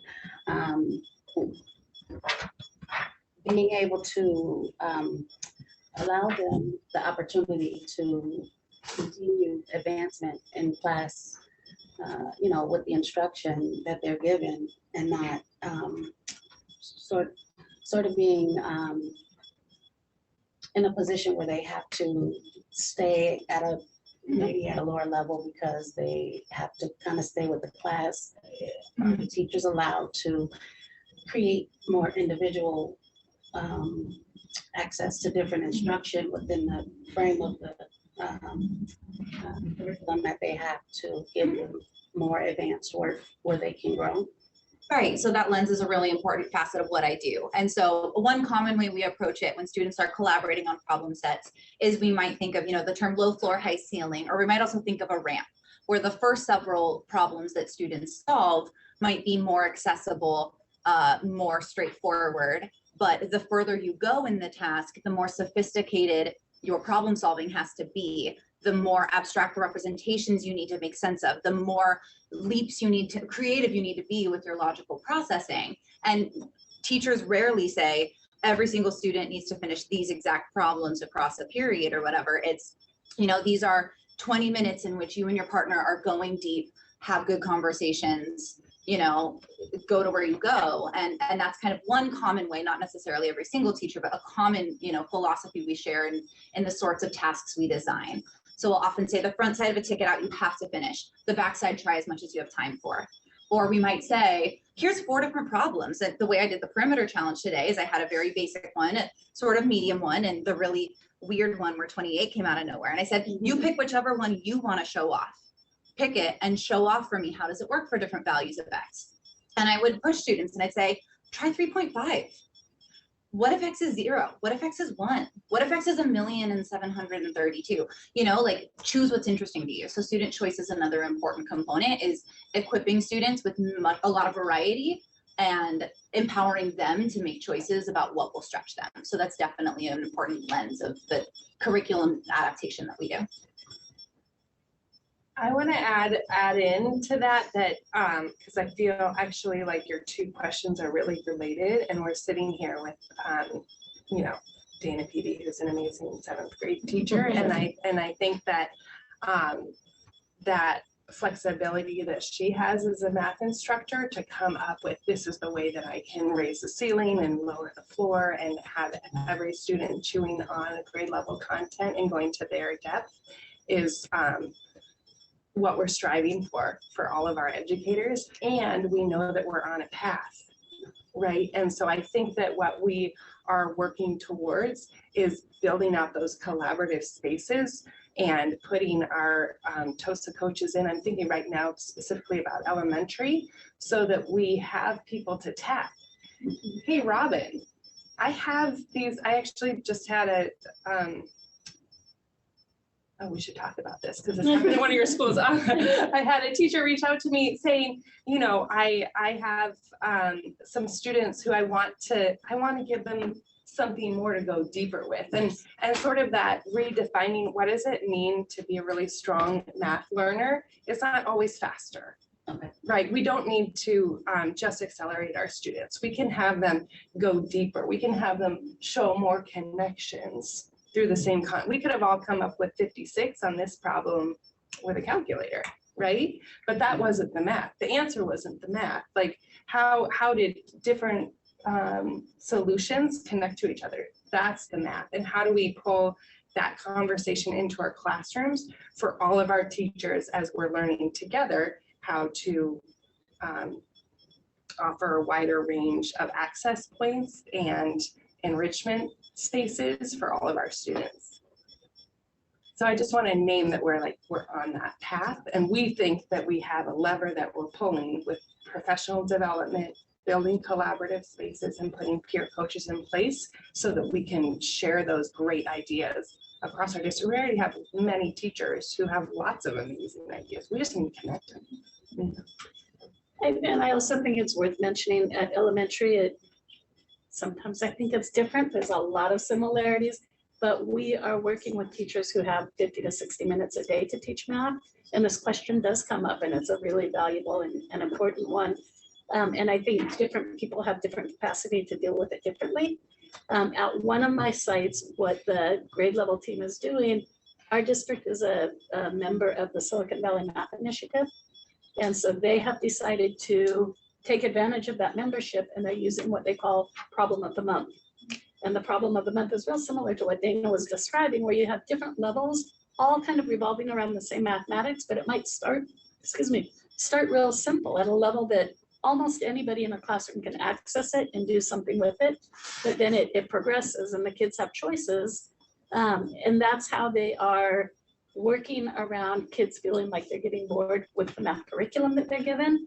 They have this option during different times of the day where they can take on a problem of the month and work in little groups of 3 or 4 kids and really go deep into the mathematics. So it's different site by site, and I think the nature of elementary contributes to that. But there are all kinds of ways that teachers who I work with are choosing to make sure we don't want to hold kids back, right? But we also don't want kids to fall. There's one classroom that I visit frequently where I have 3 girls in the class that every time I walk in, they say, teach me long division. We go to after school math and we can do it, teach me. And so I always enjoy getting them really engaged in the task that they're doing in the classroom, because there are always ways to go deeper. Find another way to do it. Convince each other that your way is, that your way makes sense. And it just is fun to see them go from, I want to get the answer, teach me how to do that, to, oh, this is actually really exciting. We're doing math. So. More questions? Yeah, I had 2 questions. One is kind of related to the first activity we did. And, I feel like as a parent, I know like my way, right? And I'm trying to help support my kids. And so I'm curious, and obviously they might know a different way and maybe something makes more sense to them. If we have it already, or if it's like ever on the horizon where students can access like the videos, or parents can help access those at home to help kind of help their students or their kids in areas where maybe they just need a little bit more time and parents are wanting to help, or students are just wanting to access it to get a reminder or anything like that. I don't know if that's something that's already happening or maybe a goal in the future. Were you going to respond or just take that? I was just going to do a short response and take it down. So in terms of the elementary, the best place to go is straight to the Zern Digital, because the videos are a direct instruction targeted to one strategy. We know there's multiple strategies to address. That's what the teacher's facilitated lesson in the classroom is on. But if you're trying to help a student at home in elementary, rewatching that video with your student and pausing and taking the notes that it asks you to take, that's a great space to start. And then we also have Math Nation videos available for our middle school students. So that's one place, but let me take it down and we can help to better communicate. I was thinking more middle Thank school you. just because you were talking about that you did these very curated. So the videos are specifically teacher facing because they're about teacher moves and implementation and what to look for in the classroom and student dynamics. I don't know whether it would be, that could definitely be something we could look for is, you know, even just a big ideas of the unit opportunity, but I will say that does come with Desmos. One of the things I link in that, you know, document for the lesson outlines for a unit is the, it's called a family's guide provided from Desmos in English and in Spanish, which has short summaries of the big ideas in the unit, common contexts, for example, temperature or elevation change for positives, negatives, for example, and practice problems with an answer key. So those are curated from Desmos directly. Any parent could easily reach out to the teacher and ask about a family guide to the unit provided by Desmos. And I think that would also be a great place to start that already exists without needing further curation. So that's a great question that you look into. Yeah, thank you.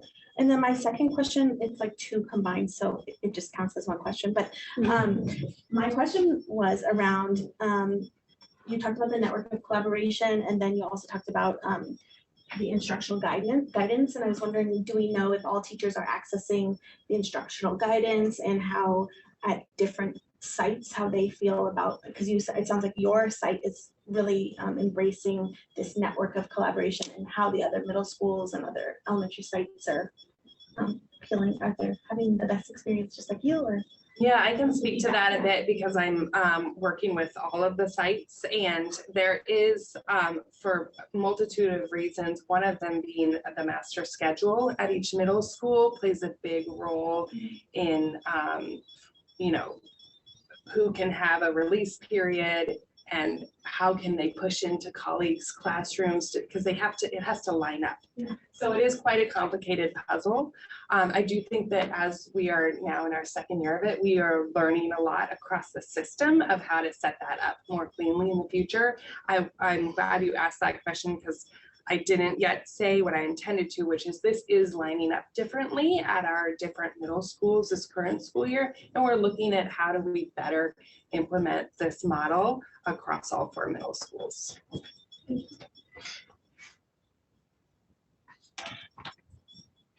So I do have a question, but just one comment about the videos is that we've done this. So I have an elementary student, 5th grader, and when she was going through lessons over the last couple of years, we would do that. We would rewatch the videos that online, which are great. And then through a parent-teacher conference, our teacher let us know about the Devos videos or so, because my wife and I, of course, all of us learned math in a different way. And she's like, they come to us and ask us this question. We're like, we have no idea how you're getting this and how are they teaching this? And then so our teacher, she shared those videos with us. And then it just sort of like, oh, now we understand how you're being taught that way. So I know it's maybe not at all the schools, but I know that our teacher, so this year or last year, did share that link with us. So that was helpful from a parent side to sort of just understand, you know, how are we doing things a little bit differently. So just to comment just directly off of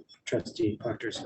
But my clarifying question actually is more of the what's coming up in the future. And I do have comments about everything else. But in the math school pathway, so if we pull up that slide, I think it's like the 3rd or 4th slide. I just wanted to clarify from what I understand. So we've set up this is the new pathway here that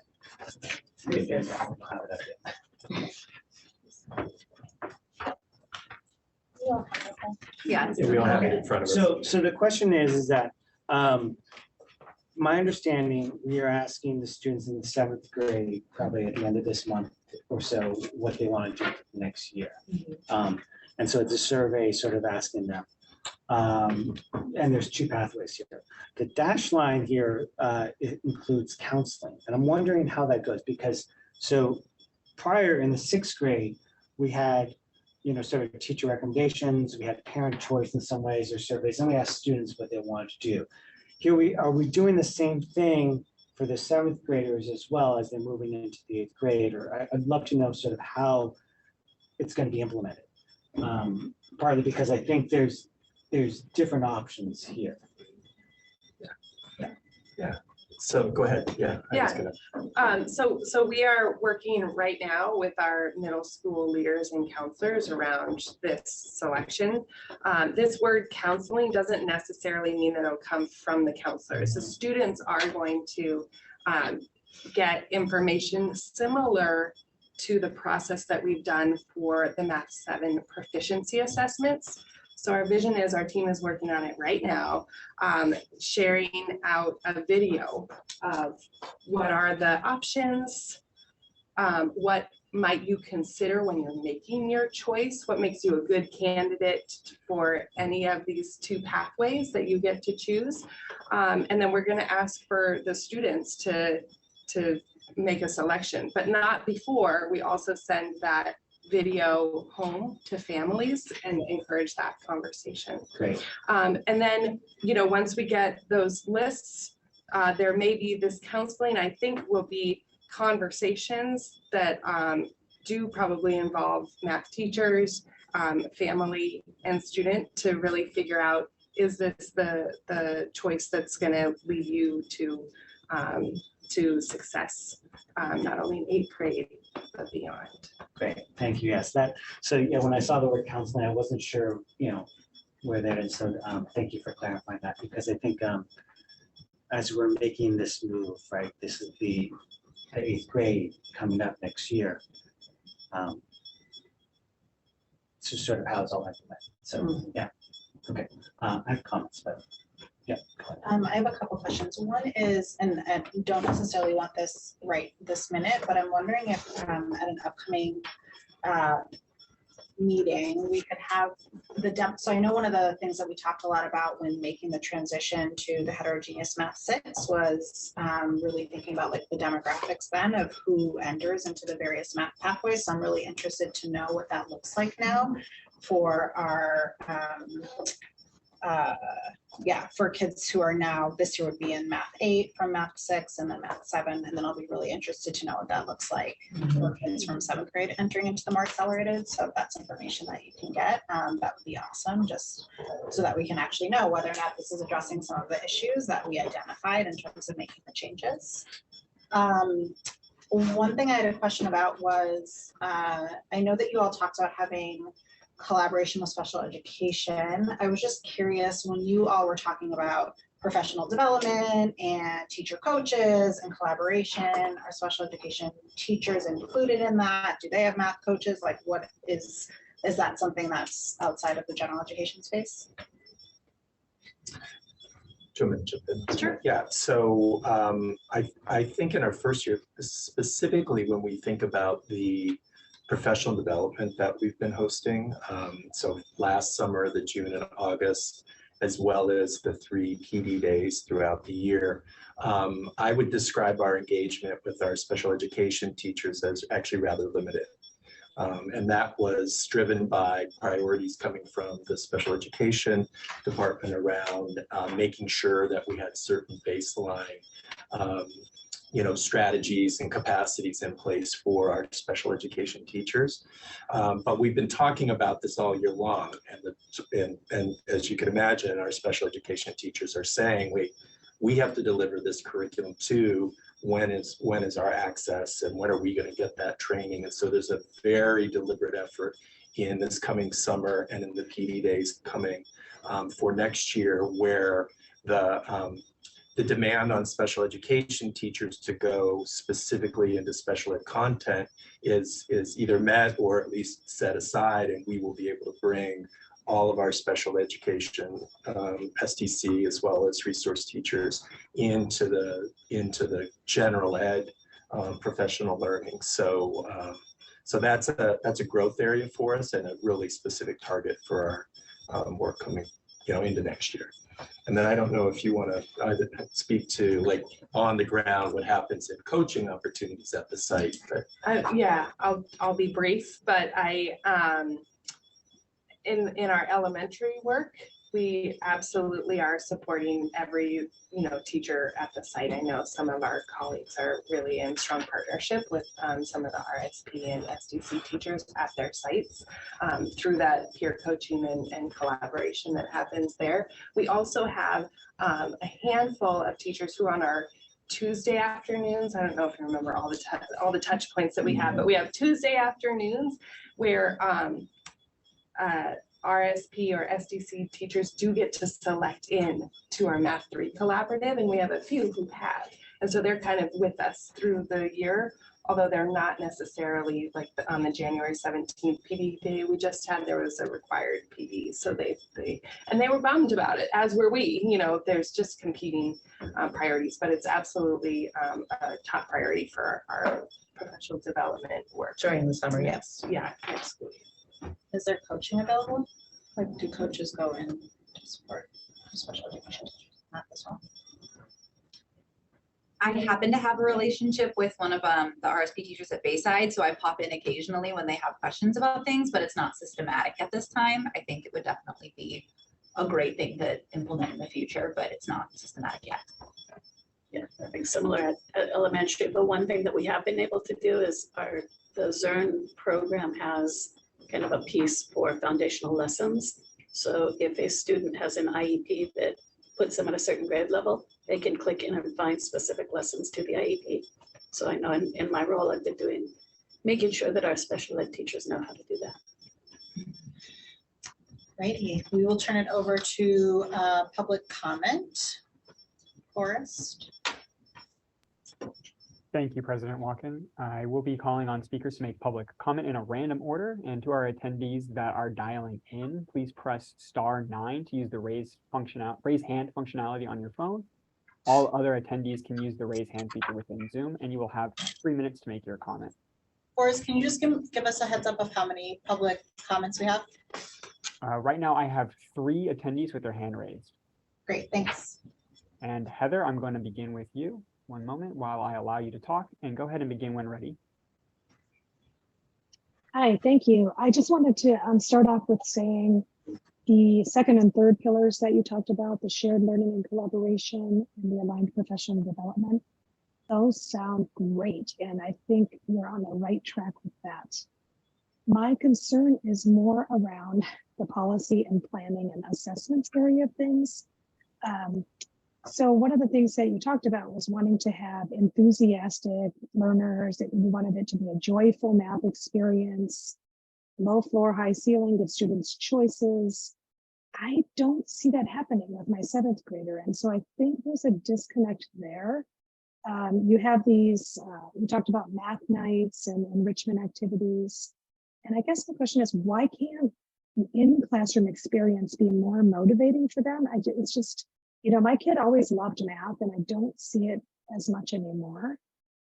That is one of the things I'm concerned about. And sorry, I'm trying to gather my thoughts here.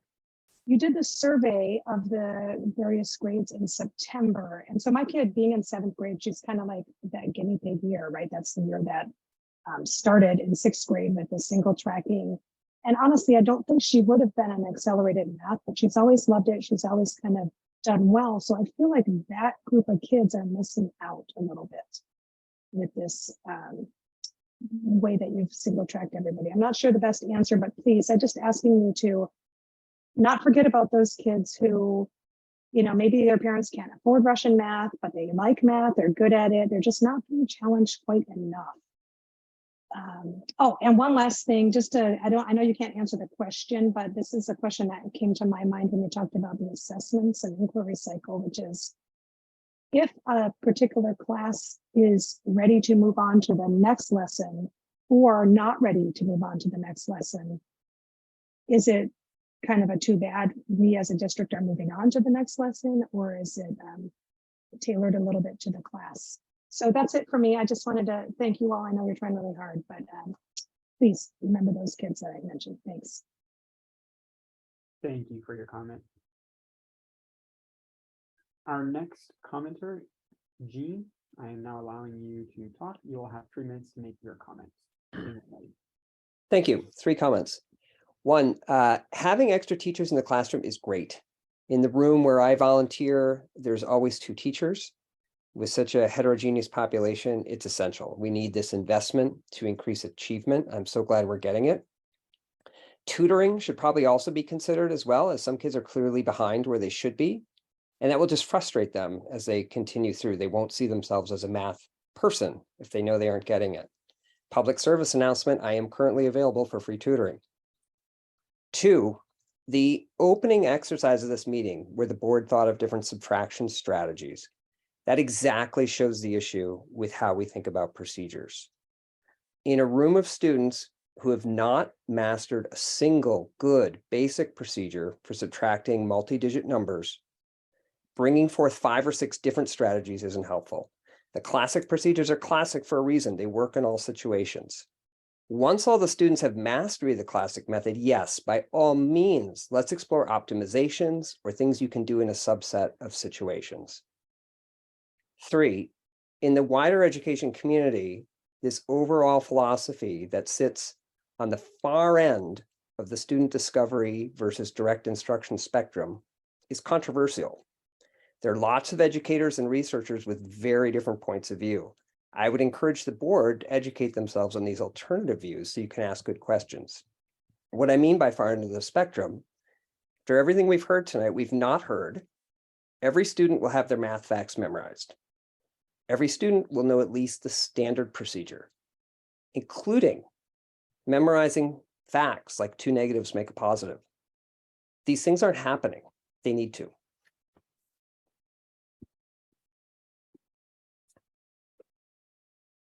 Thank you for your comment. And our next commenter, Randy, 1 moment while I reset the timer and begin when ready. Hi, good evening. So this has been a really informative session. There's been a few things that I just wanted to ask some questions about and or clarify. So first of all, I'm curious about the slide that had that Math Boost was available for grades 3 through 7. Our district goes up through 8th grade. Why does Math Boost not include support for 8th graders? And what grades was Math Boost available for last year? So if you could answer that question tonight for all of us, that'd be awesome. Shara's question about the demographics of the students that are accessing Algebra 1, I think that will be for next year, is a great question. And it gets to the core of why the board made this decision in the first place. But Shara, I think a really important question to also ask, and this goes back to the slide that Ken called out, the middle school math pathways, where it says equitable access. And a really important question to ask is, what are the demographics of the students who are bypassing Math 7? Please ask for that to be reported, because I think what you're going to find is that the students that have bypassed Math 7 are going to be a very select group of students.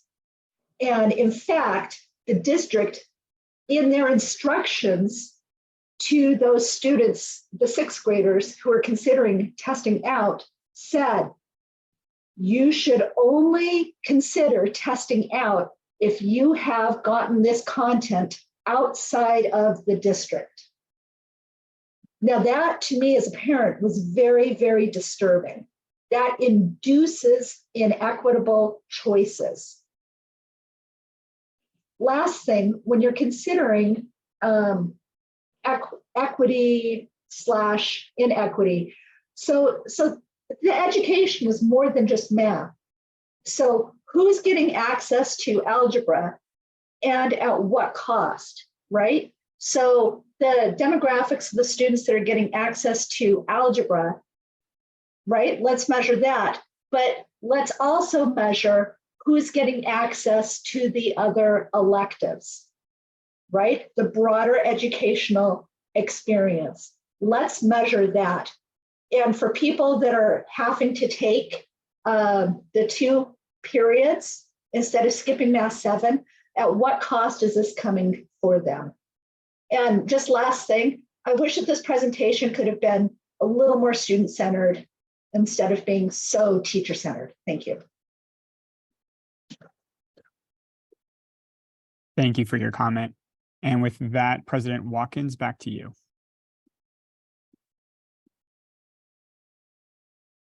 Or any comments you all have?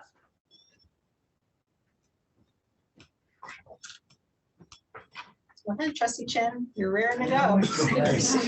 You don't, you just always do this. No, the awkward silence that I'm like, I'm ready. Well.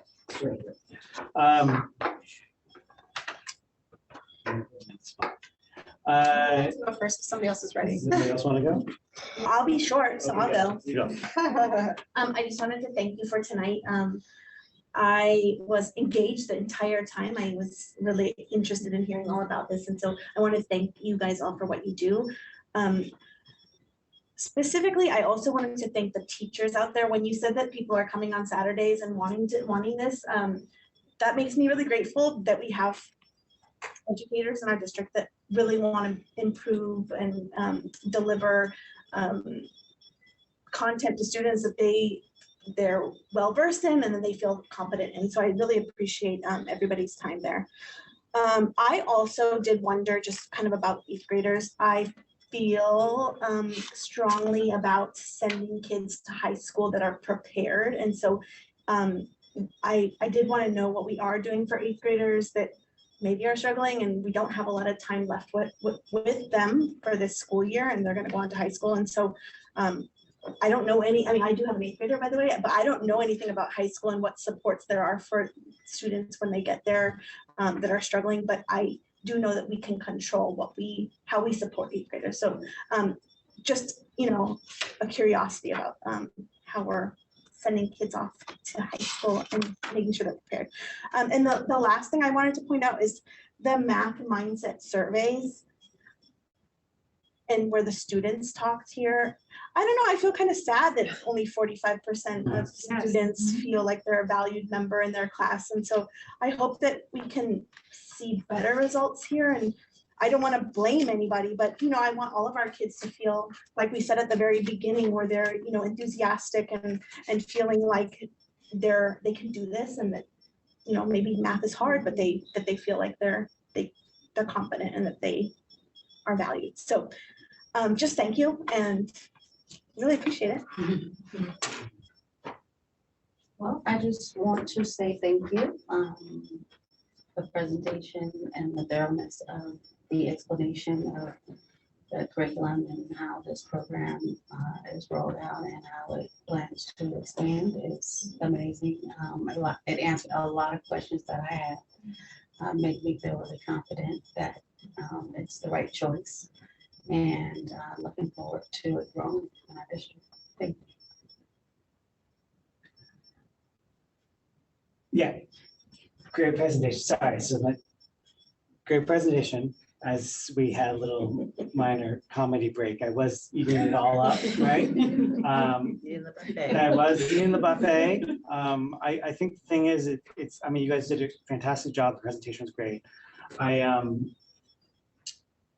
At our level, maybe not all of our levels, but what we're supposed to be doing is the 10,000 foot level, right? Policies, all these things. What you guys provided today was a very detailed. We got into the weeds a little bit, which is not something that we normally as a board do, but I really enjoyed it because it's sort of like, David, as you said, seeing behind the curtain, right? Seeing how we're making these decisions, right? I talk about implementation. It's, we make these decisions about the pathways, but it's like, and we've heard these things. I mean, we have other conversations with the superintendent, with other things. And I heard about like our, the choice for at the end of February for 8th grade. But to see it all sort of down on paper and everything, and to hear you guys in the stories is great. We as parents, we only get some information from the community members who talk to us, from you guys, from the staff, from the superintendent. and a lot of times from our own kids and our friends' kids, right? And so I do have a 5th grader and I do have a 7th grader, and I will try to ask them these questions, right? But they kind of know where I'm going because they know that I'm like, well, why are you asking? I'm like, well, I'd love to know what you're doing in that, right? How's it going, right? And the issue is a lot of times, sometimes they will tell me, you know, and sometimes they won't. And so what we get is when we go on these site visits, we've seen this sort of mindset, mathways mindset, instruction. We've seen it happen. But we go in and there's like snapshots of time. So it's like, but to hear how you guys go through it and how the process and how you're developing and coaching the other teachers is great. And how it's sort of just like this trickle down. So not trickle down economics, but trickle down effect, right? So that ages me. So my question though, and I'm glad that we actually continued because some of my comments and questions were answered about the community. Yes. So they were answered. So I'm happy about those. And I'm happy about the pathways and how we're doing it, because I think what we're doing is we're providing choice. We're giving choice when we never had that option before. You were either in advanced math or you weren't, and there was very limited movement in between it, like almost zero. And so the idea is we're providing a lot of options for our families now, and I think it's great. And you guys are supporting the teachers, and it's, again, it's trickle down. So my question and major comment is, you know, at what point or how are we actually measuring success, right? We made this major move a couple of years ago, right? We're trying to move the needle, and how are we actually measuring it, right? Is it just the CAST scores? Is it our own internal formative assessments? You know, is it the preparation for high school? You know, what is that and how we're going to measure it? Because, you know, I'm all for it, like everything that you guys are doing. But the issue is how do we measure it? How are we proving that this is the right way that we're doing, you know, teaching the kids, right? Anecdotally, you know, I'd love to see, like, again, the percentages go up from 45% or higher or whatever it is, right? But then, like, how are we judged, right?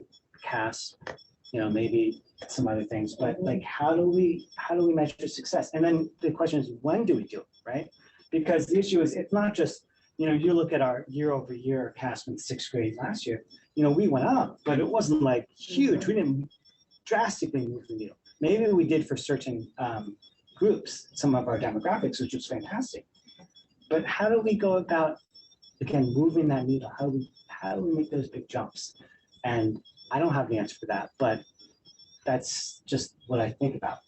After seeing behind the curtain, after hearing you guys, after hearing all these great things, it's, what do we do? And is it when our 3rd graders, because now we're pushing to 3rd grade, is it when they become 8th grade? I mean, we're looking at 5 years from now, right? Actually 6, because we don't get the CAS scores to the following year, or the, you know, it's lagging. So that's my big wonder, you know, and I don't know if there's an answer to it, but when we talk about math, it's like, it's measurements, right? And how are we measuring success? And so that's my sort of big thought. But I really appreciate everything you guys have done. It sounds fantastic. I love the collaboration. The pushing to elementaries is great. All the different things. The fact that we did only block schedule just recently, and so like now we're making these minor modifications. Yeah, I think it's great. So. Thank you guys so much for all being here and for presenting and sharing your experiences. I mean, I think the study sessions are always like such a great opportunity for us to get like a deep dive into a topic that's really important. And it's just a very different format and process and way of engaging than a typical board meeting. And so it's just always like really powerful. And, you know, obviously there's been this focus on math, and we've had a lot of discussions about math. And so thinking and learning about kind of how all of that is being executed on the ground. I mean, because when I was thinking about the 4 levers that you all were talking about, like, yeah, the policy piece is really important. And we think about that a lot as a board, but if you don't have like all of the incredible people in place to make it happen, like it doesn't actually matter at all. And so just like really grateful for all of the folks, you know, all of you who are like doing this work. And I mean, as I'm listening to you all just talk about like the intentionality that's being put into every single lesson and every week and every unit, right? Like, I mean, I remember doing that as an educator. Like that takes like an incredible amount of like thought and intentionality and reflection and iteration. Like it's not just something you just like whip together on a whim, right? And so just like the dedicated resources and like incredible people and all of you that are doing that work, like just so grateful. And our kids are so lucky to have you. Our teachers are so lucky to have you. Like just really, really appreciate all of that. I hope that like, I know that we all like really appreciate that. And I know that there are like so many of our students and families that really appreciate that. And, I just hope like our entire community really understands everything that goes into that and how intentional it is. And it's not perfect, right? And I think the message here has been like, we are continuing to grow and learn alongside this, and we are continuing to be better. And so I would say like one of the messages is just, as we continue to think about ways to support you all, like if there are things that we can do, one of the specific things I was reflecting on a little bit as you all were talking about, is just like the teacher collaboration aspect of things, and like, oh, we don't have enough PD days, and and it's like great, people come on Saturday. But are there like ways that we can make sure that there's more time for teacher collaboration to like look on a semi-regular cadence at data and think about what does that mean for interventions? And, so I would just, if there are things that we could do, or as you all are thinking about that, I think that would be like one, I guess, like question / push / something to just be like thinking about is how we like build that in a really meaningful way, because it's so important for folks to have an opportunity to like really do that. That's not just like 30 minutes in between whatever, right? And I know that days are long and it's busy and you're doing the work of executing all of this, but having that like break in the day, and we can come in and like cover a grade level, right? I used to be a middle school teacher. I'll just like take over a 6th grade. Yeah, you did. Like, I don't know. No, I really did. Since you're offering, President Watkins, I want to just go ahead. What'd you say, Diego? Because I told you this idea already. I was like, I know. I said, since you're offering.